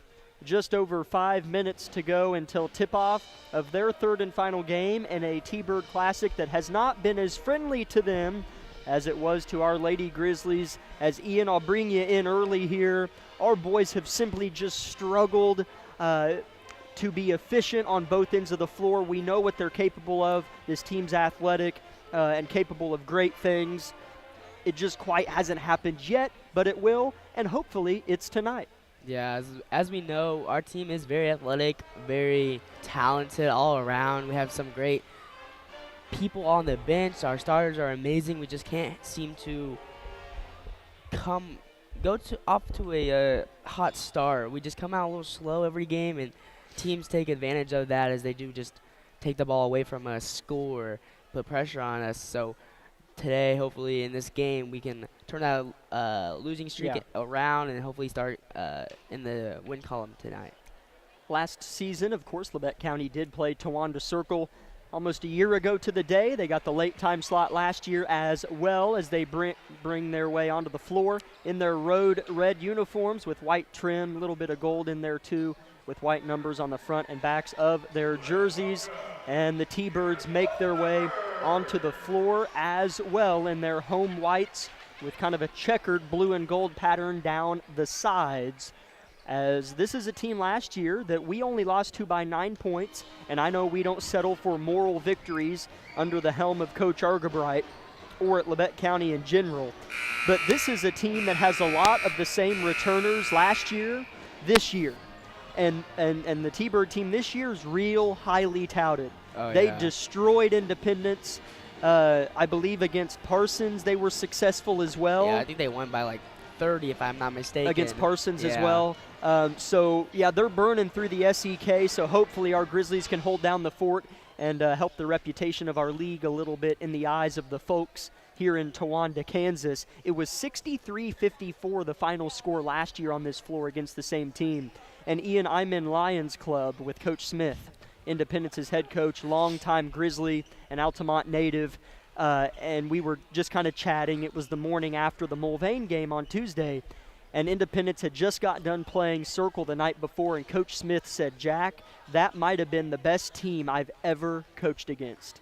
Wow. He's coached for a long time, and so for him to say that might put a little bit of fear in our Grizzly Nation's heads. But hey, you know what? It's a new game, new night. Hopefully Circle might even come in a little overconfident, and our Grizzlies can play loose because they're capable of great things. Oh, yeah, 100%. But I think coming in this game, they already fear that they might lose, and that shouldn't come into our mindsets. I think we have a really great and talented team, and we can run against any team, honestly. That's right. And so I hope they can kind of get past that fear and just go into this game playing comfortable, play their own ball, and hopefully just come away with a upset, I would say. That's exactly right, as these are the perfect games to come in, play loose, let it fly, and then you look up and you say, man, we have a shot to win this game. Yeah. So, yeah, let's come in and do just that here tonight. Hudson Baker has been terrific for Labette County, although the games, as Ian's going to go ahead and do your thing, Ian. I'll chat here for a little bit before we take another break. But Hudson Baker has been fantastic in the couple games, or really every game for Labette County, scoring 19 points in both of the first two games, and then last game against Collegiate, he snuck over that 19-point hump and scored 20, as he's been at the free throw line a lot this season as well. But the outcomes of the games have definitely not been what you would desire as a Grizzly fan, player, or anything of the sort. It's 30 seconds until tip-off. We'll see if they do the national anthem here again for the boys' game. It looks like they will, so we will be back in 2 minutes. Thanks for tuning in to the Tank Connection pregame show. Back in 2 minutes with the starters and tip-off.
starting lineups being rattled off by the PA announcer down below us courtside in Circle High School. We will start with the home team and then finish with the visitors, our Grizzlies.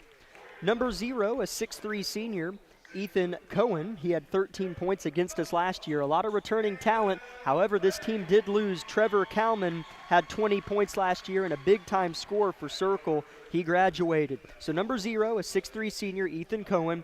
Number 5, a 6'5 senior, Camden Beam. Number 21, a 5'10 junior, Landon Boldra. And number 23, a 6'2 junior, Keaton Konigsman, and number 24, a 6'2 senior, Connor Chadwell. He's a fine basketball player as well, is Chadwell. And for Labette County, starting this evening, is number 3, a 6'4 senior, Xavier Phillips. Number 4, a 5'7 sophomore, Kagan Bates. Number 15, a 6'8 senior, Hudson Baker. Number 21, a 6'3 junior, Dylan Johnson. And number 24, a 6'1 sophomore, Barrett Heston. So a little bit of youth and a little bit of age in there in the Labette County starting 5 that's been the same all year. You got a senior, a couple seniors, a junior, and a couple sophomores sprinkled in there as well, and Bates and Heston support the lower class of Labette County's starting 5. We expect a fun one here in Circle as Ian, Tawanda brings a 6'8 guy off the bench, if I'm not mistaken. Yeah, they have Kobe Huggins, a 6'8 senior, coming in off the bench for them. So they have height and length. What's new for our opponents? I'm surprised he's not starting, to be honest, especially against Hudson. But maybe there'll be their surprise attack off the bench just for us to be unexpected. So hopefully we can come out the gates not to a slow start, because I don't think if we come out to a slow start against this team, we might not be able to get back on it. And that proved to be true as well on Thursday, especially when you're going against such high-class opponents. Just the quality of basketball is really, really high in this T-Bird Classic going against the AVC TL League. It's high-quality ball. It is. It's well-coached. These athletes are mighty fine, to say the least, as both teams make their way near the giant T-Bird at midcourt. Facing away from us, Labette County will open up, moving left and right on the floor, circle right to left, as Hudson Baker gets set to go toe-to-toe at midcourt with Camden Beam, the 6'5 senior. Hudson has a few inches on Beam, but we expect a nice brawl with the length of both teams. Tip is won by Hudson, goes to Barrett Heston, finds the point guard Bates, and here we go. Labette County with the first possession of the game. I believe they started out down 21-3 or something of the sorts a couple nights ago. Can't have that happen tonight, Ian, like you said. No, Kagan Bates comes to get it from Hudson on the pick and roll. Here's a pop, three-point shot, Phillips. Strong, and it's tracked down by the T-Bird, Chadwell. He's out and running. Reverse right-hand layup, missed. Putback is missed as well. Who's got it? Phillips does. Out in front. Across half court, he'll slow down. Now try to accelerate, and it's not there. Skip pass. Bates, one more. Johnson lets it rip. Misses left. Baker fighting, collects, fades, fires. Off the back iron, rebound circle, but good looks for Labette on the first couple tries. Here comes Chadwell in the corner. Three-point shot is no good. I think Hudson might have just got poked in the eye right there as he was coming away with that rebound. Hopefully that doesn't affect him in any way. Konigsman on the three-point attempt. 0-0 still the score. 6:47 to go first quarter. Heston defended tightly. Similar build in his opponent, Boldra. As here's a lazy pass intercepted. Cohen the other way. Pass up ahead, wide open reverse layup. Good for Chadwell. First bucket of the game. Yeah, just not a smart pass at all right there. Just kind of threw it right to number 0, Cohen, and then he just comes away with it, and he passes it down court to Chadwell, who just finishes. 2-0 circle, draws first blood. Here's Baker dribbling, throws a hook pass out of bounds off the left palm of Dylan Johnson, his intended target. Definitely think our offense is coming out not slow, just kind of a little sloppy, but I do think we do have a little energy in us to win this game. Definitely better ball movement, as heck, we couldn't get the ball across half court on Thursday. Here's Here's a Phillips. missed He's going to dunk. line up for a dunk, and Ian called it. Phillips just couldn't quite get up high enough and missed the dunk short. We know he can throw it down, though. Underneath, Chadwell on the 12-footer. It is good. He's got 4 points. Yeah, the only reason I said that is just because we've gone up for a couple dunks this season in general, just and haven't gone away with them. So a layup right there would have been helpful to make it a 2-2 game, and so maybe that'll cost us down the road. Here's Baker, leans into the chest of his defender and uses his muscles and scores. Baker with the first bucket for our Grizzlies. Yeah, he's just using his body right there and getting that little layup and helping us out a lot. Deep three-pointer, Wow. Chadwell got it.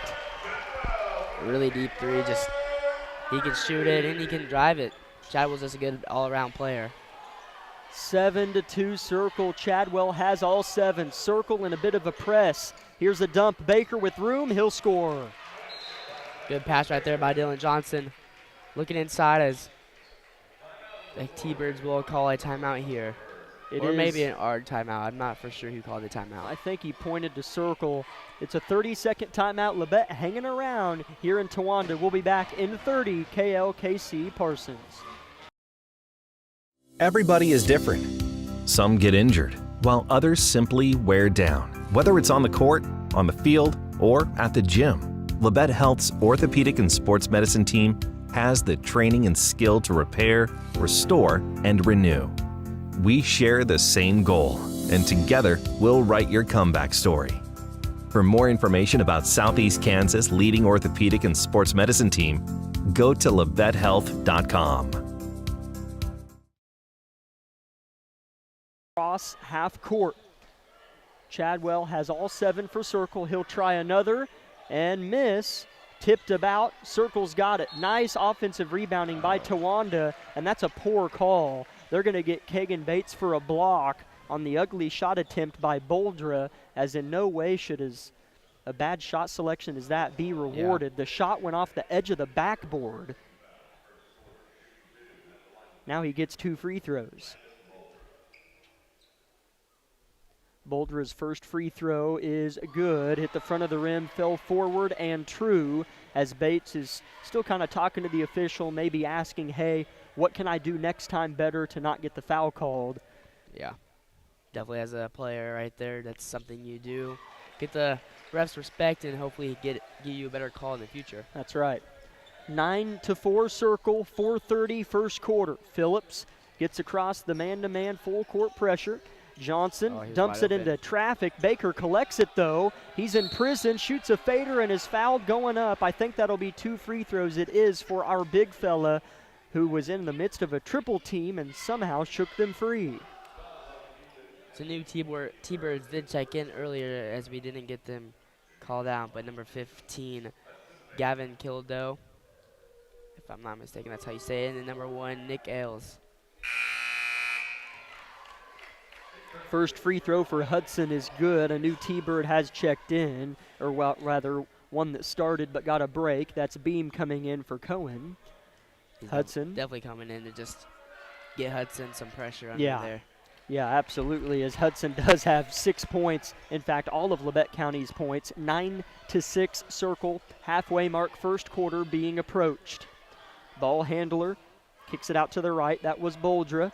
Hoisting it is Chadwell now. Looking for a situation. Wow. Baker blocks his pass. Outlet to Heston. Labette County not looking bothered by Circle here early. Johnson suffocated. Finds Bates. He's double teamed. Retreats and is able to get a one-on-one with Chadwell and nearly travels, but he finds Baker, who has it stripped away, but Bates is there to collect. Johnson for the tie. You betcha! Dylan Johnson rips the cords. 9-9 is the score. Yeah, really good shot right there by Dylan, as we do see another Labette County Grizzly score the ball finally for us and make it a tie ball game. It doesn't always matter the chatter coming into the game about who the better team is. If it's close, then, you know, and you mentally think you can do it, it can happen. As Chadwell knocks down his second 3 of the quarter, and he has 10 of Circle's 12 points. 12-9 Circle leads. Yeah, that was another deep 3 right there by Chadwell, as he just looks to make everything he shoots. And it seems like it's going his way as Dylan almost shoots another 3 in the corner, but elects to pass it down to Hudson. No foul called on his shot attempt as he's kind of begging for one. Meanwhile, Circle has a 3-on-2. A long Chadwell two-pointer is good. I'm glad his foot was on the line. He is on fire. 12 points. Did they count it as a 3? I think so. The official had 2 fingers pointing towards the ground as if it was a 2. Timeout Argabright. Labette hanging around though. We'll be back in 30 seconds. This is Grizzly basketball. With many years of combined experience, Eye Care Associates of Parsons has set the framework in providing comprehensive eye health examinations for all ages and routine vision care for families throughout the 4-state area. Our optometrists and staff provide remarkable care with state-of-the-art technology to help with diagnosis and management of eye health conditions. Give us a call or visit our website to schedule your next eye exam. Eye Care Associates of Parsons. Experience modern eye care.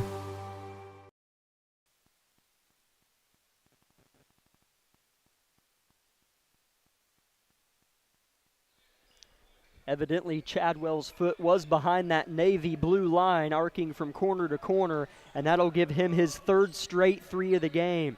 15-9 Circle, but Labette has played fine here on the road. Yeah. Definitely a better start that we have seen to the season. Usually we're down like 10-2, so I definitely take this start over any of the other ones. Johnson waiting on a backdoor from Phillips, but he stays popped out. Phillips collects the pass, throws it to Heston in between his hands. Bates tries to save it and does so right in the hands of Chadwell. Beautiful dump pass up ahead to Smith. In the game is Easton Smith. Long two-pointer from the corners missed, but the putback is good on the backside. Nick Alez gets the cleanup on the backside. Well, that's on me, yeah, but the coach did tell me Ailes, so I thought maybe that was his last name. Well, if the coach told you that's what it was, you'd think he'd be right. Barrett Heston with the response in the corner as Big Bad Beef knocks down a 3, and Labette County's back within 5. Yeah, really good shot right there by Barrett. We love to see that. My dad started calling Barrett Beef like 6 years ago. I don't know why. I don't even ask anymore. But that's just what we call Barrett as Johnson gets a deflection underneath. Labette County's got some spunk. I like it. I like it a lot. I think during pregame, whenever we were shooting around, I mean, that student section was chirping us, and we did not like it. So I think we're just coming in here trying to make a statement. Set to throw it in is Alez. Driving baseline, gets by Heston, but it was well enough contested by Heston to make him miss. And then a foul on Zach May, a 6'3 senior in the game. For Coach Jordan Crawford's squad, his assistants are Jason Schaefer, Braden Kirkpatrick, and Chad Leap. Of course, Labette County's head coach, Bradley Argabright, assistants Brian Tucker and Davey Brown. 90 seconds, first quarter, 17-12, Circle over Labette County. Phillips working on his defender, Cohen back in the game. Jumps into the chest of Cohen, has to kick it out as he picked his dribble up. Bates dribbling with the right hand, dump down pass, intercepted. Here comes Cohen, Heston behind him. Cohen elects to pull back, Johnson finds the point guard Alez, jump pass, good ball movement. May looks to drive on Baker. Dribble drive kick. Cohen wants to try in the trees. It's not there as Chadwell's fouled by Phillips, who jumped for joy and came down on Chadwell's shoulder. Not on the shot, though. Yep. As Briggs Knights checks into the game for Kagan Bates. As Art didn't like that little pass K had just a little second ago, so he elects to take him out of the ball game for now. Chadwell looking for his 4th 3. I'll let you fill in the blank. He made it. That was Cohen's man. Oh, that wasn't Chadwell? No, oh, that's 23. That's 23. Thank you, Ian. I'm giving Chadwell a little bit too much credit. Even though I think if it was Chadwell, he probably would have made that too. So, as the Thunderbirds will go up by 8 points with 49 seconds left. Labette County did turn it over in the during their attempted break of the press, so Circle threatening to go up double digits at the end of one when it doesn't feel like that's where we should be, but Circle has shot lights out in the first stanza. 30 seconds left in the first quarter. Circle just holding the ball near midcourt, waiting to try and get the final shot of the quarter. as it'll be Cohen with the basketball. And he'll hand it off to Boldra, back in the game, defended by Briggs Knight at the logo at midcourt. 13 seconds now. Back it goes to Boldra. They're looking to go inside. They find Cohen. Baker on him. He wants space. He's going to get it. 6 seconds. Up, under, blocked by Baker. Tipped out Heston. Labette has 2 seconds. Phillips tries to shoot a layup off the window, and it hits the butt of the rim and misses. Tough to shoot those shots when you don't know how much time you have left. But at the end of one, it's Circle 20, Labette 12. We'll be back in 1 minute. This is Grizzly basketball.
Circle will open up with the basketball here in the second quarter.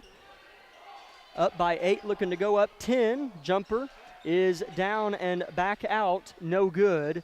Here comes Kagan Bates with the basketball. Jack Leake and Ian Harlow with you. Labette County definitely playing a much better first quarter here on the road against a good Towanda team as Bates gets to the rim off the glass and scores. Nice drive, perhaps an unexpected defense of that take from Kagan. Yeah, really good drive right there as Kagan gets back down and defense claps his hands, trying to get this defense into it, trying to get us hyped up because we're only down by 6 to this really great Circle team. 20-14 indeed is the score. Labette County's defense has been formidable, but Circle's shooting has been terrific. Far corner, or far wing rather, Cohen calls for a screen from his teammate Beam. He gets it. Cohen rises, fires, misses, rebound Phillips. Yeah, really good rebound right there from Xavier Phillips as he just goes up. Nobody around him, so good thing he just secured that ball in case someone did come up and just try swiping it away from him. Briggs Knight and Kagan Bates both in the game for Labette County, along with Heston, Phillips, and Baker. 6:40 first half, 2014 Circle. Heston trying to shed his defender. Boldra riding his left hip, still dribbling with his right hand. They go to Baker, squares up, tries to get the dunk, almost gets the and one. Baker will shoot a couple free throws as these passes to Hudson don't look like they're going to be caught, but he's just taller than they are. Yeah, most of the time they aren't really great passes. Hudson just kind of has longer arms than all these other defenders, so he just comes away with that pass. So luckily for us, he is at the line shooting too, as he will miss his first one. As we do finally see number 43, Kobe Huggins, check in at the game, as well as number 13, Will Wolf, and number 1, Nick Ailes, or Nick Alez, or however else they said it. Alez is how the PA announcer pronounces it, but you were told something else, so that's kind of confusing. By the coach, that is, you were told. So Baker splits the pair, and the 5-point lead is what Circle obtains. Briggs Knight trying to stay in front of his defender Boldra, forcing the point guard of Labette to turn his shoulders a little bit. 6:15 left in the half. Here's a spin and a bit of a drive for Chadwell. Turns, shoots, misses. Rebound Baker, saves it from going out. Runs into the bottom of the goal and gets back to play some offense. Here's Phillips, skip past Knight. He'll settle, rotate. Bates with confidence, drives up, under, off the window, missed it. Rebound Circle. Right there, you kind of just got to regroup, get your team under control, and kind of get a good look right there because we do have momentum going down the court. They go to the big fella for the first time. That's Huggins. He won't find what he likes, and Baker rejects Alez near the top of the rafters here in the gym, and they get Baker on a foul. Yeah, I don't think that would have been a foul if that guy, Ellis, didn't run into him, but he just did. So Hudson will draw his first foul, or I think it's his first foul, as Elias will make his first free throw. I think the only reason we haven't seen Huggins start the game is his left leg seems to be wrapped up a little bit. So that may be causing him some troubles. I do think in football he did get an injury against us, actually, and that caused him to go out for, I think, the season possibly. So Alez makes both free throws. The lead is 7 for Circle. And, yeah, that's a fair point. Labette County's football team did pick up a huge win in their season opener at home against Circle. Heston looking for his second 3 of the game, held his follow-through, and the rebound goes off of Huggins, staying with the good guys here below us. Yeah, maybe Circle's here to get some redemption after that football loss to us. Really good win by us, though, as that would be our only win of the season, though. Briggs Knight's pass is nearly intercepted. Labette a bit frazzled. Phillips trying to calm them down with an airballed 3. Heston with the rebound, giving up an open lane. What a Euro, what a shot, and Beef scores again. Barrett Heston with a great play. Yeah, Barrett has been playing really great. I think he only has 5 points, but he came in with that 3-point shot that really gave us some momentum coming down, as well as that little 2-point fadeaway shot that was really clutch for us. Chadwell with it at the top, wearing vibrant pink shoes. He's easy to spot. He'll hand it off to someone who looks pretty similar to him. That's Boldra. Here's a dump down to Huggins. Nice. Blocked from behind by Phillips. Rebound Johnson. What a block by Labette County. Yeah, Xavier just behind him, just gets his hand on the ball at the last second. Really good. Labette County down just 5 with the rock. 4:20 first half, and here's a throwaway. Out in front is Boldra. Shoots an awkward floater that misses. A horrible shot selection. Here's Baker at the free throw line. Misses and travels as he lost his dribble. That is 2 wide open layups Labette County has missed tonight. Lead stays at 5. Lost control of his dribble, traveled, and then somehow poked himself in the eye as he's kind of holding his eye. Yeah, if I'm Hudson here, I'm not very happy either, but just got to stay locked in the game, keep it under control, and keep playing. 22-17, home team, that's Circle. Give and go in the game is Kildo as he loses it off of his foot. Maybe there's some sweat on that ball or something. There's got to be. For Hudson just to, I mean, he doesn't lose a dribble wide open. I mean, something funky threw him off. I do think his foot hit the ground and just caught traction at the last second as well.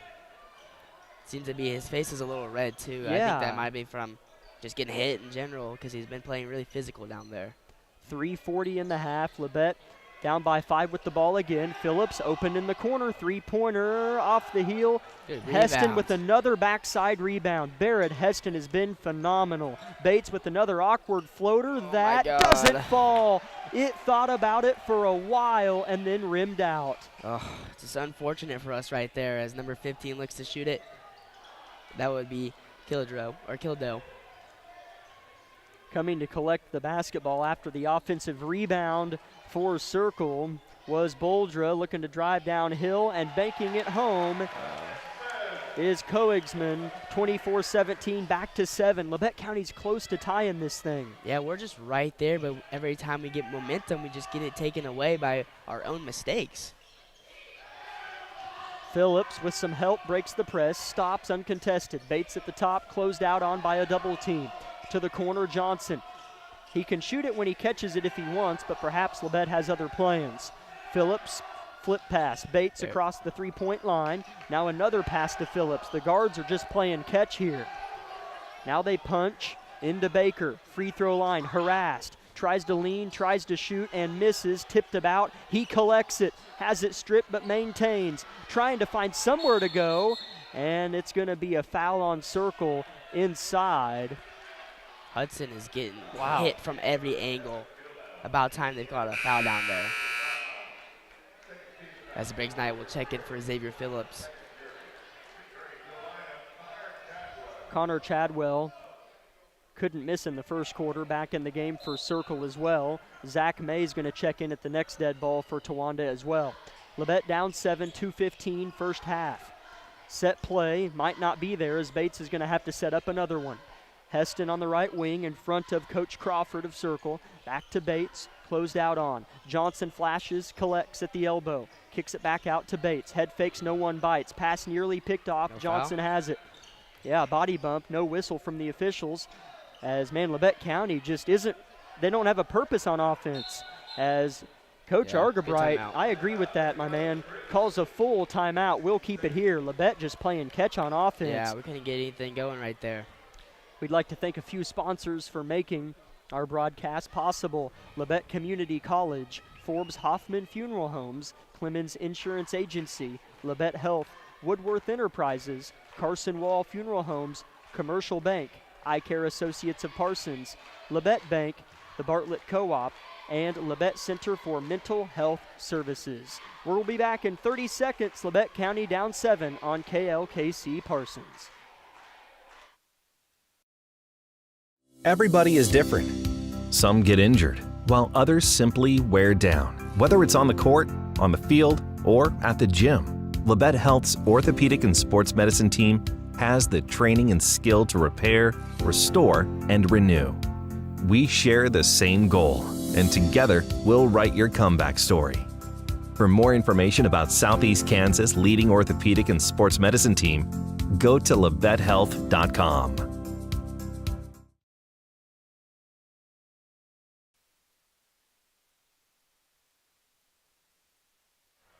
Both teams make their way back onto the floor after the Coach Argabright full timeout. Is, man, Labette County maybe could have more points if they'd attempt to score, but I'm not trying to say what I want to happen. Coach Argabright knows what he's doing, but he did call what seemed to be a frustrated full timeout. We'll see what they got.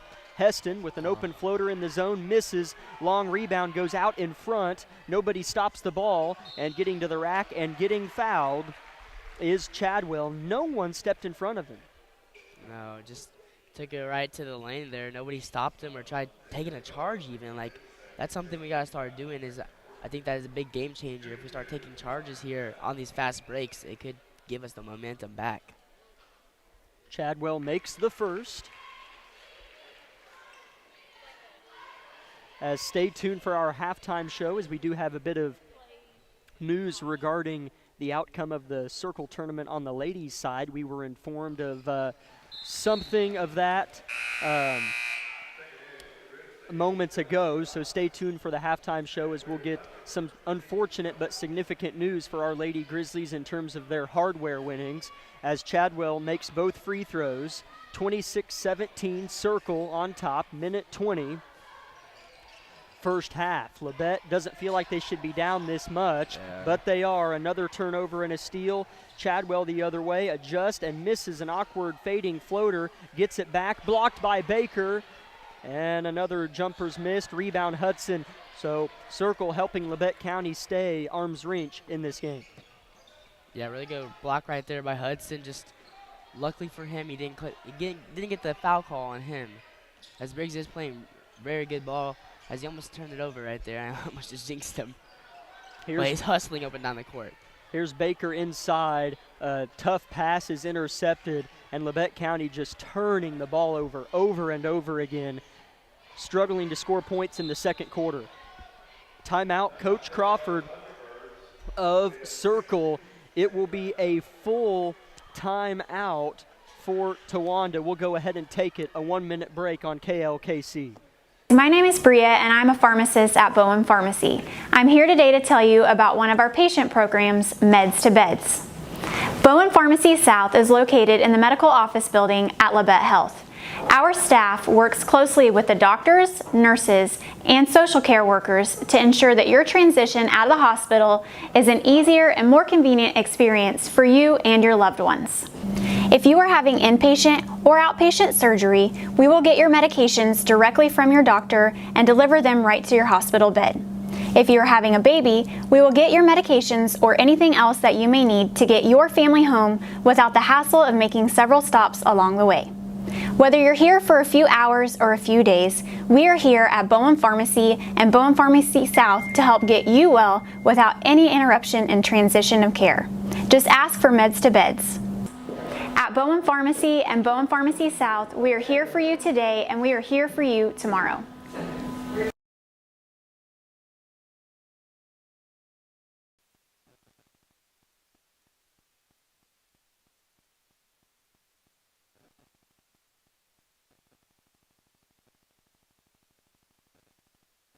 Circle will have the basketball with 30 seconds left in the half, up by 9 on our Grizzlies. They stalled for the final shot, or tried to, nearly gave up a layup to Labette in the first quarter, so we'll see if they stall here in quarter number 2. Down to 18 seconds as Chadwell, he was unreal in the first quarter, gives it off to his other point guard, Cohen. Cohen defended near midcourt by Baker. Yeah, that's going to be a foul every time, as that's his second, I hope.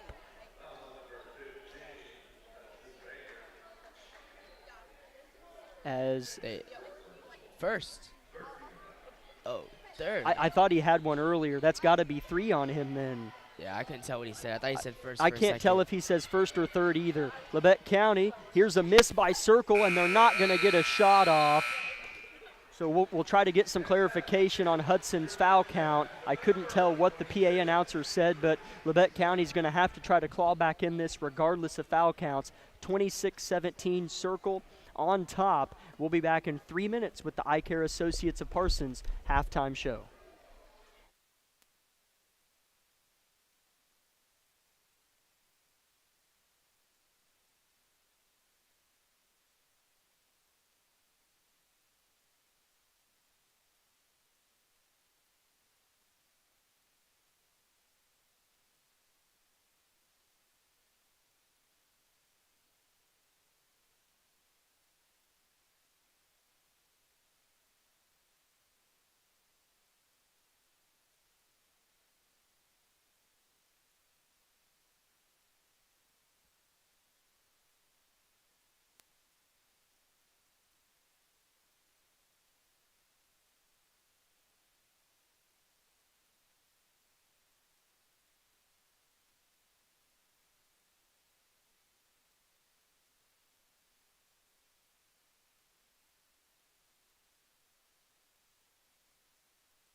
Welcome in, Grizzly fans, to the Eye Care Associates of Parsons halftime show, where the Grizzlies trail Circle 26-17, and we're going to open our halftime show and not make a big deal out of this, but I have to bring it to your attention. I was approached by Stacy Smith, principal of Labette County High School, and she said, hey, look, we were just told that the administrators of the tournament had a little bit of a mistake in terms of the girls' the outcome of the girls' side of this Towanda Classic.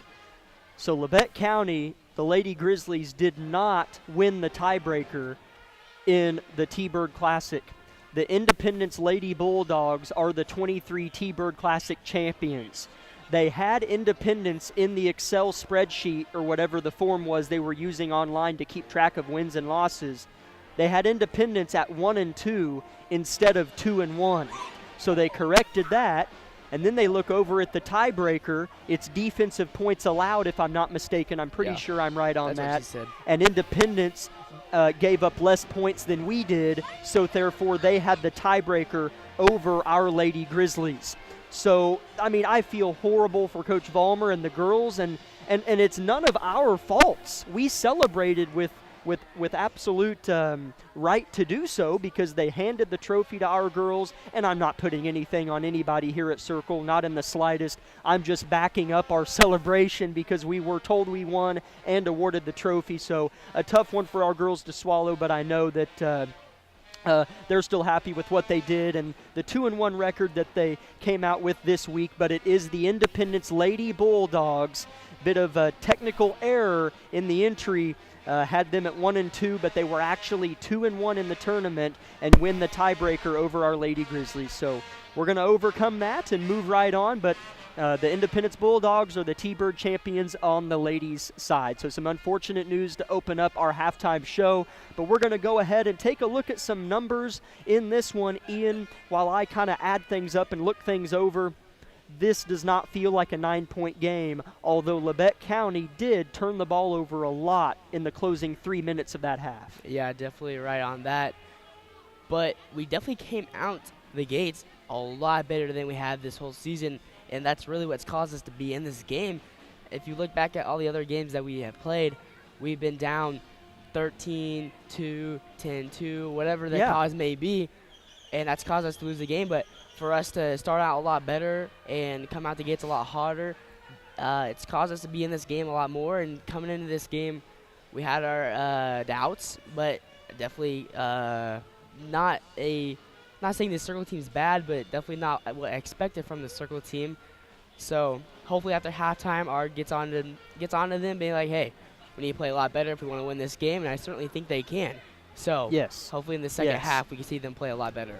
You know, if this, and I'm not making assumptions, you know, Circle might not be playing their best half of the year. I'm not going to use this statement to gauge how good or whatever I think Circle may or may not be. Yeah. But if Circle was just head and shoulders better than us, I don't feel like that first half would have gone how it did. Yeah, no. This Labette County team can hang with this Circle team. That statement is a faint memory. I even said that before the game. You did. We have a talented team. Yeah. So those thoughts are out the window. Only down 9. You felt like it should be closer, if not tied. So kind of cleanse your minds and get ready for a good second half. One in which Labette County, if they can do some of the same things they did in the first half, but maybe just make decisions earlier in offensive possessions, Ian, because those offensive possessions for Labette County got longer and longer and longer and lingered, and that's kind of why the turnovers mounted and Circle's lead stretched farther than you feel like it should have. Yeah, when we had those balls, when we had the ball whenever it was our possession, and we had it for longer and longer, like you said, it felt like we were going to come away with points, but then at the very last second, they trap us in a corner, and we make a bad pass to Hudson down there, and they come away with it, and then score and make us pay for that turnover. So hopefully the second half, we don't start doing that, make a lot better passes down to Hudson, especially because we've been doing that a lot, although he does come away with them. So luckily for us, he does do that, but he might be in foul trouble. I'm not for sure on that or not. We couldn't tell if the PA announcer said it was his first or third personal. I thought he had one earlier. That's what I thought too. So it would be maybe his third. Yeah, or maybe his second. Maybe Yeah. they haven't messed up. But yeah, you're absolutely right on those assessments, Ian. And Labette County just had 5 second quarter points. Wow. But here's what's kind of nice. Circle only had 6. Oh, wow. I did not know that. A lot of the times if you score 5 points in a quarter, especially against a team like Circle, you're going to get clocked. Yeah. Punched in the mouth, nail in the coffin. But Labette County's defense, credit them for sure, held Circle to just 6 in response to a poor offensive outing. At the end of the first quarter, it was 20-12, and then as we said, it was a defensive game in the second quarter. Individual scoring for you, Connor Chadwell had 13 points in the first quarter alone on the back of 3 3-pointers. He had 15 points in that first half for Circle. Konigsman had 5. Alez had 4, and Boldra had 2. For Labette County, Hudson Baker had 7. Barrett Heston played nice, man. He had 5. Dylan Johnson had 3, and Kagan Bates had 2 as Miss Smith snatches a starburst from you, Ian. Yeah, Are you it's going to fine. allow that? Oh, it's the principal. Yeah, of course. Well said. I tried to trap you in a corner there. As the clock winds down, second half action about to be underway. Jack Leake and Ian Harlow with you live from Towanda, Kansas. Final night of the T-Bird Classic. As Labette County boys are trying to pick up their first win of the season. Lost a couple home openers and then took one on the chin a couple nights ago against the Spartans. Labette County will begin the third quarter with the basketball, and it's thrown in, and we're live with the hands of Kagan Bates thumping the basketball. Dribble handoff to Phillips at the foot of the logo. Big gold and blue T-Bird at midcourt. A fresh half for Labette County, who played a nice first quarter and a sluggish second. Dump down Baker. That's a better pass. He's trapped, though. Has to give it to Johnson. Back to Bates. Play and catch. Entry pass to Baker. Good position, and he'll easily lay it in. I think Hudson might take some notes from me, because usually right there I feel like he'd maybe dunk that or something, but he did lay it up. As we've seen in several of the games, he's missed a couple of those dunks. So, yeah, Labette did miss a couple run-outs, uncontested, just kind of lost control of the ball going up on both those attempts.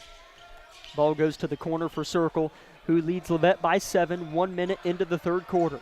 Dribble handoff, Chadwell. He'll get to the basket, miss a little runner, and wisely tips it out to Boldra. Back to Chadwell for 3, misses this one. Maybe that's a positive sign for Chadwell. Yeah. Seeing him miss those couple shots, definitely a good sign for us. Baker with good position again, but makes the shot tougher than maybe he could have. Long tip out, goes to Boldra. Barrett harassing him from behind. Baker there to block it, and the bunny follow-up is good from Chadwell. He can do no wrong. I mean, good stop right there by Barrett. I saw him coming down this court, just chasing down his defender. Gets it away. Circle comes away with it. Hudson gets that block right there. No one's there to rebound it for us, though. So, makes us pay for that. Xavier could have definitely shot that right there as it was wide open. He did continue the ball movement around the three-point line. Now Bates will try to run another offensive set. Dylan Johnson has it away from the basket. He has 1 3-pointer, looking for 2, squares it up, short shot, and Baker tries to go for the tip. No foul called on over the back. Here's Boldra. Landon, another dump down below the basket is Bean. Argerbright trying to get his arsenal of soldiers to do what he desires on defense, trying to egg on the energy. Baker having to play well away from the rim and defend Chadwell. Free throw pop is good from Cohen. His first bucket. Yeah, just kind of coming out to a slow start on defense and offense for this Labette County Grizzly team. Phillips, hook pass, Heston, entry pass, Baker not quite fast enough as the help side defender had time to get there and knock it out of bounds. 2 T-Birds check in. It's Nick Alls, so now the guy said, is that what you were told, Alls? Okay. That's what I thought. The PA announcer's on your side now. Thank Here's goodness. Phillips in the corner, hitting the three-pointer. Xavier Phillips getting his name on the scoring column. Yeah, definitely getting his redemption from earlier when he did airball that ball. As a near travel, that was an ugly take by Cohen as well contested shot by Baker. Here come the Grizzlies. Down by 8, 5 minutes, third quarter. Phillips hopefully can heat up here off a three-pointer. Bates, way too hard of a pass, looking for Baker, turnover. He's forcing that a little bit too much down there to Hudson. Chadwell, and a foul. Is that on Hudson? After the pass. Oh, no, it's on Xavier. They get Xavier Phillips on the foul.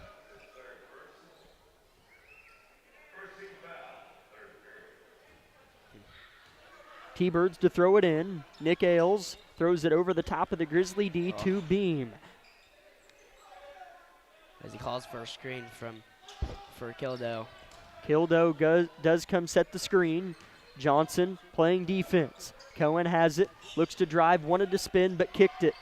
For three, Beam, strong, a long rebound's gonna go to Circle again. Labette County gives up a lot of second chances. Yeah, that's really killing us this past several games that we have played, so hopefully we can get a body on somebody and box them out, whether it's on a three-point line or inside the post, as Cohen does take it to the rim and draws a foul.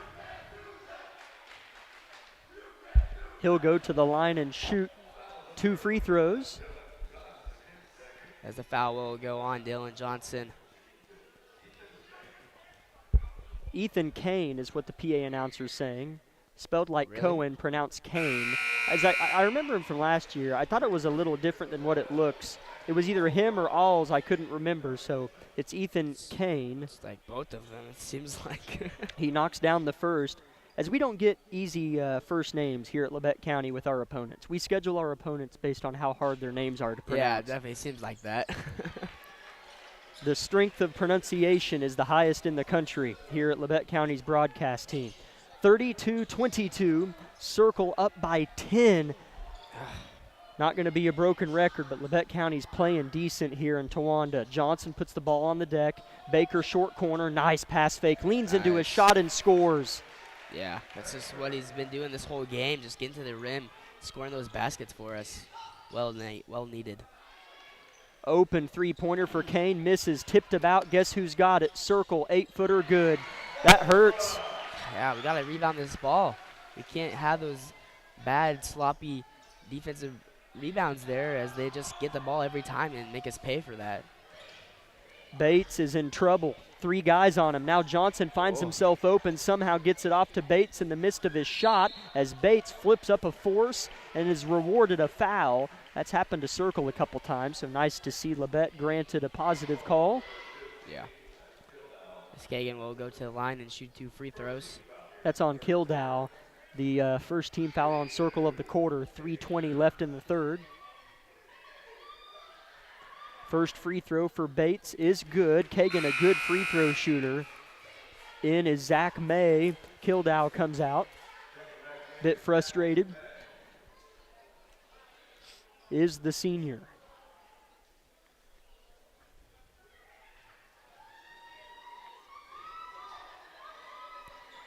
The second free throw for Bates is good as well. Back to 8 is the Circle lead. A nice or a potentially vital 3 minutes here for Labette County should they close it out. Only down 8. Kane drives, gets Baker to bite. Yeah. May is blocked at the top by Johnson.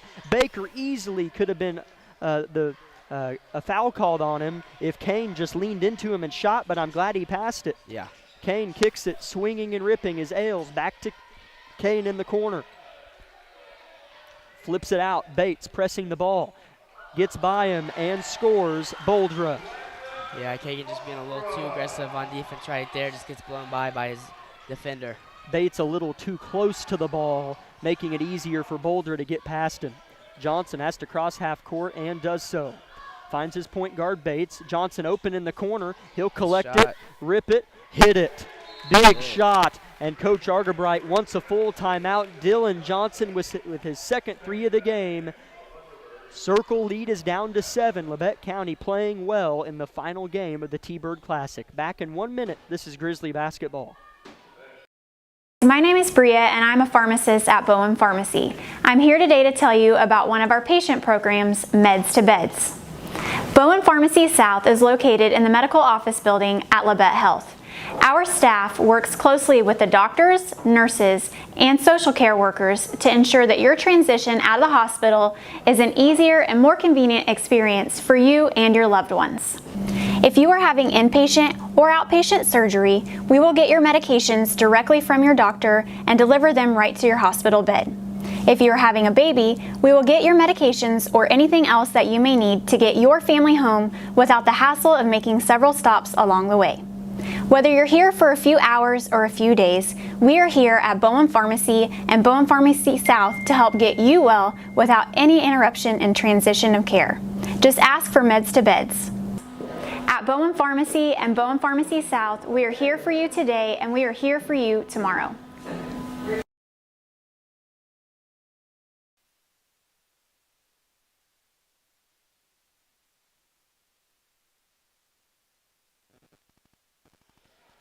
Two and a half to play, third quarter. Circle 36, Labette County 29. They just need some stops, Ian Harlow.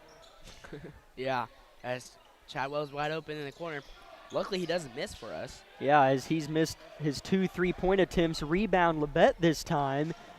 Their smallest deficit in some time, and the basketball. Wow. Bates gambling is his defender. Extra pass, Phillips in the corner. Pulls the 3 down, hip level, raises it above his head and finds his point guard, who's in front of his head coach near the bench. Comes back near the heart of the floor. Minute 55 to go in the third.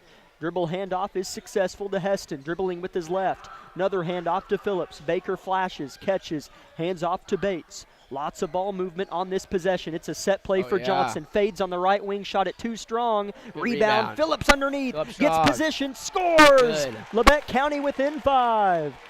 Really, really good rebound right there by Xavier. Then going up for a second chance shot and then getting it only down by 5 now.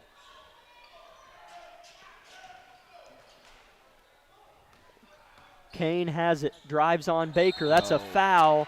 Luckily, Labette County avoided the and one. Barrett Heston just a little bit out of position on defense, but it was a crafty cut by Boldra. Yeah, Barrett Heston is a really, really great defender. As you can put him on literally anybody, and he could guard him really strong and very aggressively. 5-point circle lead. The first free throw is up and good for Boldra. Bolter's a really great point guard. He always drives in, and he has those little lefty hooks that he has and lefty fadeaways, and he's making them all. And that's very impressive. He has 7 points, looking for his 8th, and trying to get the circle lead back to 7, and he does so successfully. Circle picking up Labette County full court. This is nothing new to Labette. Two nights ago, they faced the best press I've ever seen, as Bates nearly turns it over, but it goes out of bounds as Kagan calls for his teammates to come closer to him and not leave him on an island. Definitely a little frustrated, just getting trapped in the corner by the 2 defenders of Circle.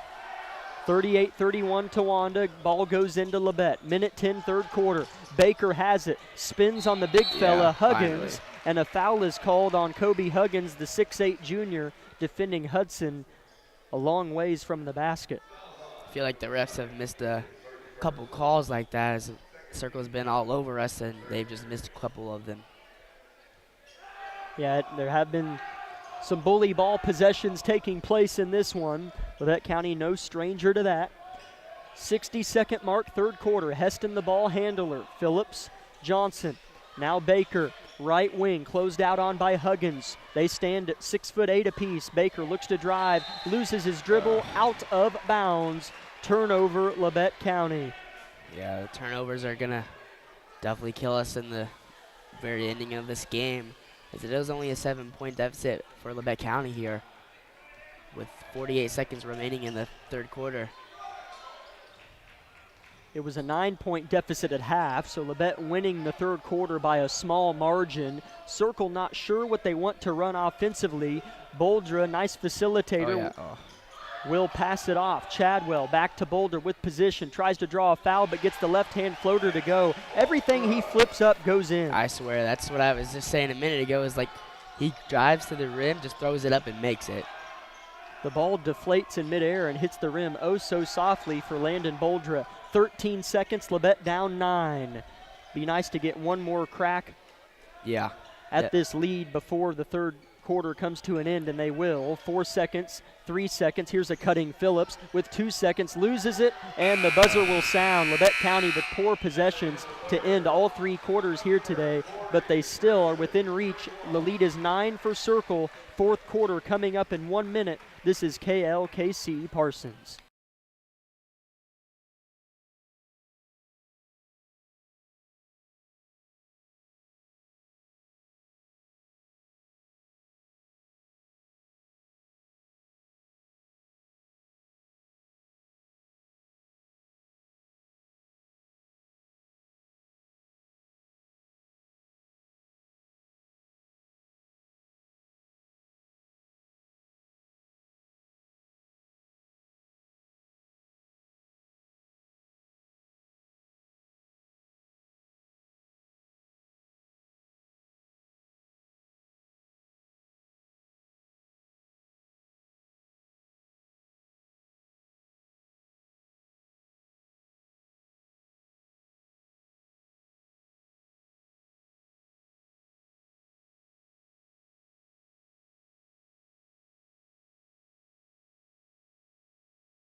Both teams scored 14 points in that third quarter, and here's Circle with the basketball to open up the final stanza of the Circle tournament of this year. This is the nightcap, as there were games starting at 11 this morning and ran all day. Wide open layup is perfect. Not going to miss that. Yeah. Beam with his first bucket. Definitely not a great way to start Bame. the fourth quarter. However you think the name is pronounced, I'll put $100 down that you're wrong if anybody went through this roster. Yeah. Shouldn't make bets on live radio, I guess. There we go. As Xavier Phillips gets a nice reverse layup to go underneath. He's had a nice second half tonight for a change, as he usually has a lot of production in the first half. He's got 7. Xavier playing well, gets a steal. Xavier Phillips looking to carve into the 9-point lead. Weaving, shooting, and missing. Rebound, Bame. Yeah, just kind of went to the basket right there. I think you just go drive to the rim. Try getting a foul there. Just even getting to the line will help us out any way possible. A 1-on-3 is always hard to approach. Here's another nice drive for Circle. Ball is on the deck. Phillips doesn't see it. Now he goes to attack with Huggins on the ground, the big fella. And a jump ball's called. Labette County's possession. Argabright yelling at, I'm assuming, Xavier to get on the floor. I don't know if Xavier saw the ball on the ground, because I know Xavier and he would fall on it. Yeah, or even any other Grizzly around that ball. As Briggs Knight will check in for Dylan Johnson. Hopefully we see Dylan come back into this game as he has been really good for us from beyond the arc. Ball is thrown into Phillips. Yeah, gonna have to get a couple of those to fall. Yeah. Needs some momentous 3-point shots to rip the cords here. Baker at the free throw line on the smaller Kildo. He'll go up, draw a foul. That's got to be 2 shots yet for the signal, and it is. I would not be surprised if Hudson goes home tonight and has some bruises all over his body, because it's been really physical for him down there. 6:34 in the game. Labette County down by 9, but Baker trying to make it 8 or 7 at the stripe. Briggs Knight checks in for Labette, so the 5 on the floor wearing red are Kagan Bates, Briggs Knight, Hudson Baker, Xavier Phillips, and Barrett Hestend. Hudson's first free throws up and good. Good. Definitely need these free throws right here by Hudson. Cut down on this deficit that they have. Second free throw. Big fella splits the pair. Heston flies in for the rebound, but Kildo wins the battle. As we do see Dylan Johnson walk to the scores table. He'll check back in at the next dead ball. Dribble hands off. Here's Chadwell. Bates working hard on him. Briggs Knight forcing a tough shot. He misses it. Phillips had his head whipped back. Maybe he got hit in the face or something. Ball goes out of bounds. Woodworth Enterprises, Carson Wall Funeral Homes, Commercial Bank, Eye Care Associates of Parsons, Labette Bank, the Bartlett Co-op, Labette Center for Mental Health Services, Community National Bank, Tank Connection, Wood Insurance Center, USD 506, The Corner Store, Olson Ace Hardware, and SEK Orthopedics, Doctors Mosier, Meister, and Morris. Ball goes into Heston. Labette needs to score, which has been tough, and need to get stops, which has been tough. But we can do it. They've played better tonight. Phillips looks to drive. Zings a pass from corner to corner to Briggs Knight, getting some late minutes here, and his pass to the sophomore Heston goes off his leg out of bounds, and Briggs Knight checks out. Kagan Bates is back in. Yeah, good minutes there by Briggs. Just late turnover that we do not need, especially in these final minutes of the game. 44-34 Circle, 5:30. Phillips cleans the bottoms of his shoes as he approaches the ball handler for Circle near mid-floor. Ball is in play now underneath Kildow, and that's a foul 10 times out of 10 as Phillips left the ground, came down on his shoulder as he was going up. 2 free throws for Kildow. Yeah, right there, just kind of throw your hands up and just don't jump with him, so the rep may not call a foul there, but Xavier will leave the ground and try to contest a shot and draw a foul as Kildow will make his first free throw as Xavier will check out and Briggs Knight will check back in. 45-34. Lead threatening to go to a dozen in the hands of Kildow, and he does that. Lead is 12 for Circle.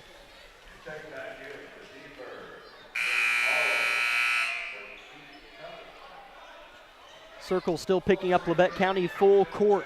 Kind of like what we saw from Collegiate, except they're letting Labette County throw the ball in. We're not used to that. Bates Maybe picks up his dribble, wow. and the ball's thrown away. Turnover. Here's Kane with it. Dribble handoff, and they're going to run some clock, I would assume. Yeah. I think that's what they were trying to do with the inbounds play as Hudson just goes up and blocks. Big block by Hudson, a volleyball spike. Here's Bates full court. Handoff, or a pass rather, intercepted again by Kane. Bates trying to get back. Here's a reverse layup, high off the glass, in and out. Put back is missed as well. Rebound tracked down and out of bounds by Briggs Knight. Will stay here with Circle. Turnovers. Yeah. It's hard to watch when you're just this close to breaking the ice and you just can't get past it. These turnovers are really just killing us in this game and causing us to lose by 12 right now. Because we haven't really had a good offensive possession this fourth quarter, it feels like. No. Ball goes into the paint. Muscling his way up and scoring is Bame. He's got 4 points all in this quarter. Lead is 14 for Circle, and another turnover as the T-Birds weren't even really pressing Labette County too hard man-to-man there. Labette's just thrown it away the past 3 possessions. We have a foul on the floor. That's the second team foul on Labette County. As Coach Argerby will call a full timeout here. He will indeed. Labette County, things looking grim for the 3rd time this week. We'll see if they can clean up a late fourth quarter mess in 1 minute on KLKC Parsons. My name is Bria and I'm a pharmacist at Bowen Pharmacy. I'm here today to tell you about one of our patient programs, Meds to Beds. Bowen Pharmacy South is located in the medical office building at Labette Health. Our staff works closely with the doctors, nurses, and social care workers to ensure that your transition out of the hospital is an easier and more convenient experience for you and your loved ones. If you are having inpatient or outpatient surgery, we will get your medications directly from your doctor and deliver them right to your hospital bed. If you are having a baby, we will get your medications or anything else that you may need to get your family home without the hassle of making several stops along the way. Whether you're here for a few hours or a few days, we are here at Bowen Pharmacy and Bowen Pharmacy South to help get you well without any interruption in transition of care. Just ask for Meds to Beds. At Bowen Pharmacy and Bowen Pharmacy South, we are here for you today and we are here for you tomorrow.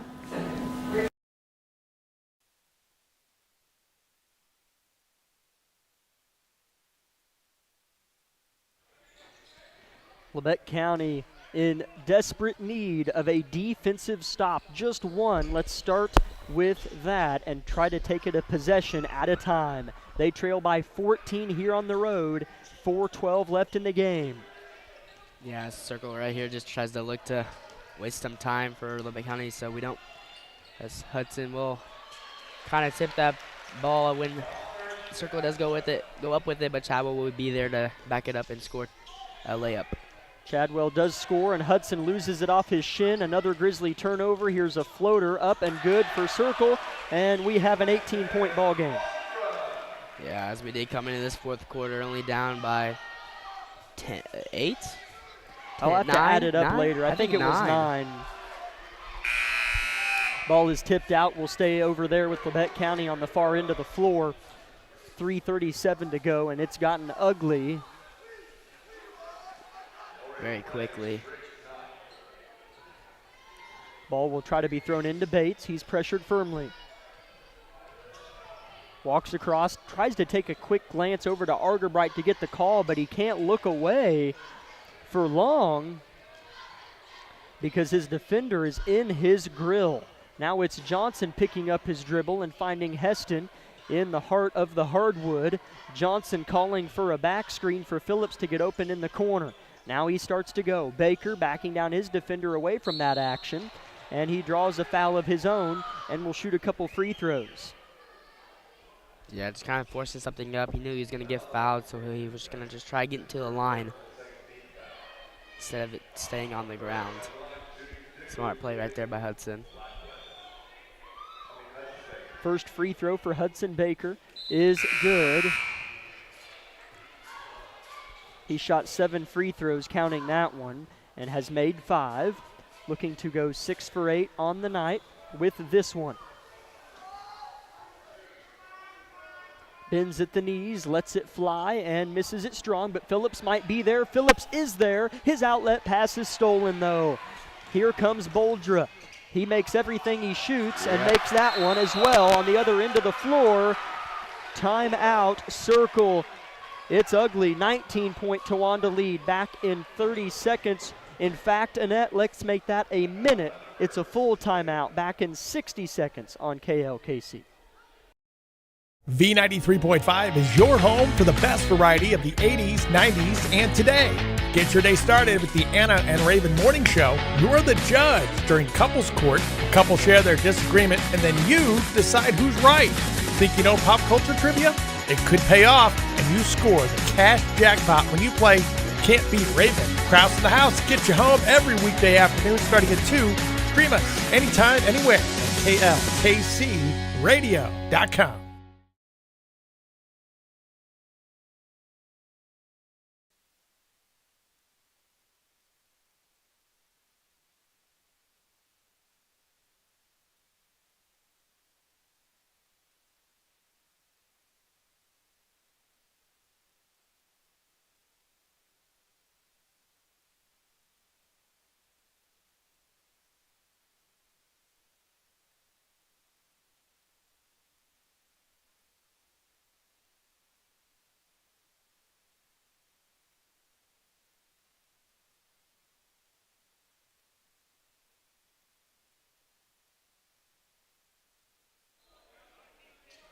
Labette County now trails Towanda by 19 points and is having to go full court again through a press put up by Circle. Nearly turns it over, but they do find Heston on the naked side of the floor. He'll turn, shoot, and score.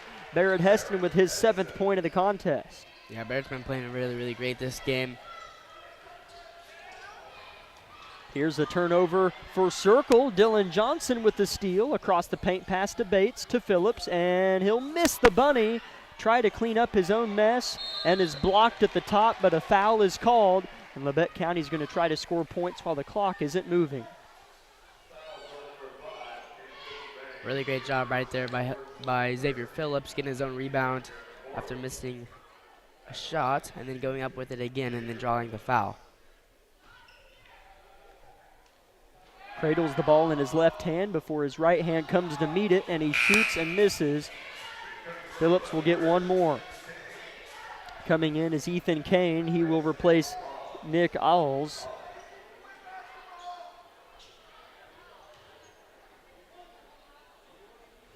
Xavier with one more free throw to come. This is his first trip to the line. He has a 7-point night so far and misses this one short. Kane with the board.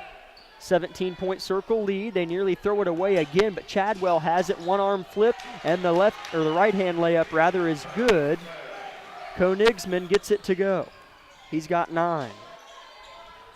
Yeah, Circle just anticipating our passes and then taking them away, as Hudson will go up for the post shot and make it for 2 points. 56-39 the score, 2 minutes and counting left in the game. Labette County getting back to play some defense. The red jerseys are shifting around trying to find their men, and they do so. Coach Argerbright watches on in a black polo with the Grizzlies split face on the left chest pad. Hands on his knees, watching his defense go to work.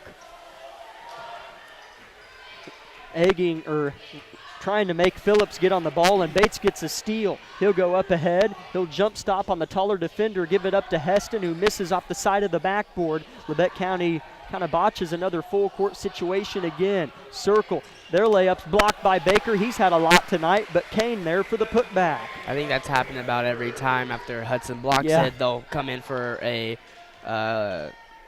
clean up and then just make their little layup. Bates with one of the better post-entry passes of the night to Hudson, and a foul on the floor. That's the 4th as a team on Circle of the quarter. Minute 6 left in the game. Baker thinks he might have free throws, and they're going to have to inbound it underneath. Are they saying he was going up? I think that should be out from underneath the goal. Yeah, it looks like the ref is over there waiting for someone to inbound it. They will go to do just that. Xavier will toss it into play. Heston wide open, calls for it. Head fakes, pulls up from 15. Short, rebound Kane. Long outlet pass Chadwell. He has Bates to beat. Kagan staying tough, but Chadwell turns and hits. Yeah, just down court, wide open, just takes it to the rim, and Kagan almost gets the takeaway, but Chadwell just sticks with it. Phillips wants a 3 from the corner and is fouled on the release. He missed the shot, but Xavier will get 3 free throws with 44 seconds left in the game. Labette trails by 21.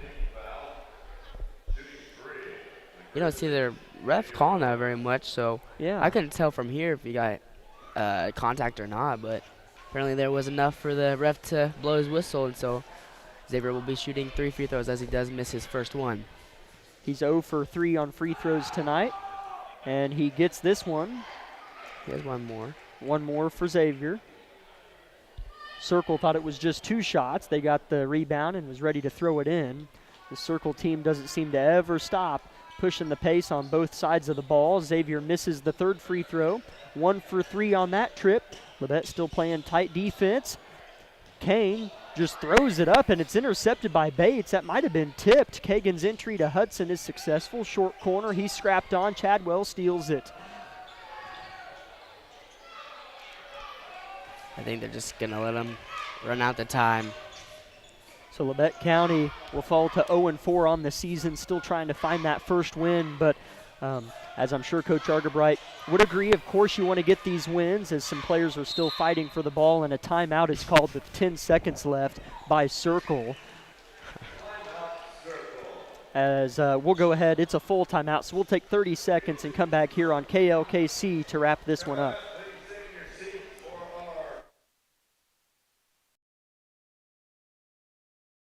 Everybody is different. Some get injured, while others simply wear down. Whether it's on the court, on the field, or at the gym, Labette Health's orthopedic and sports medicine team has the training and skill to repair, restore, and renew.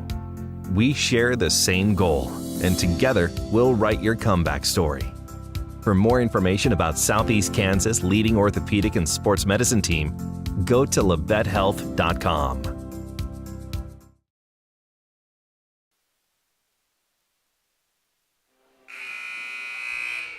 Circle will be coming out of a Coach Henry timeout. There's just 10 seconds left in this game, and he called a full timeout.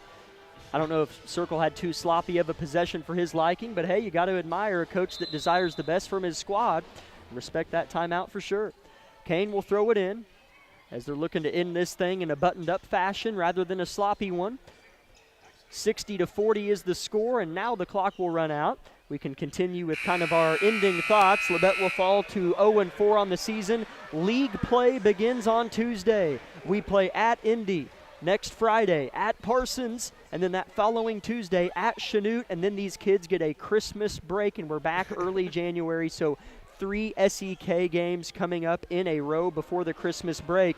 So these are the games that, these matter, of course, without question. They're resume builders and seed builders for postseason, but you want to win the SEK League. Both these teams do, and that starts on Tuesday. 60-40, Circle wins it. We'll be back in 2 minutes with the Bowen Pharmacy post-game show of Grizzly basketball.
The medals and the championship trophy, or plaque rather, is being handed out here below us as the runner-ups of the tournament are the Mulvane Wildcats, and the winners are the hosting Circle High Thunderbirds.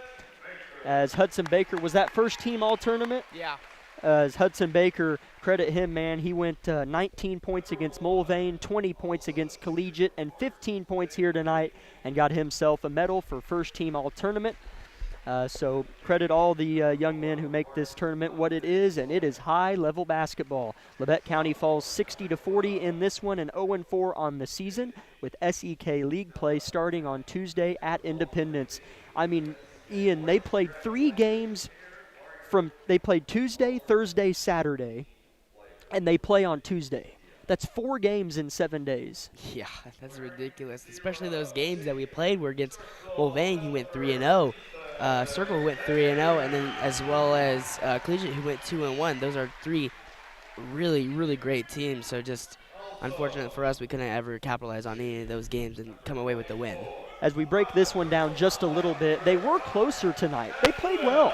I feel like if Labette County plays like they did tonight, they beat Mulvane, and Collegiate isn't a slop fest. They played a little bit more buttoned up tonight. The first quarter stood out more than any of them to me.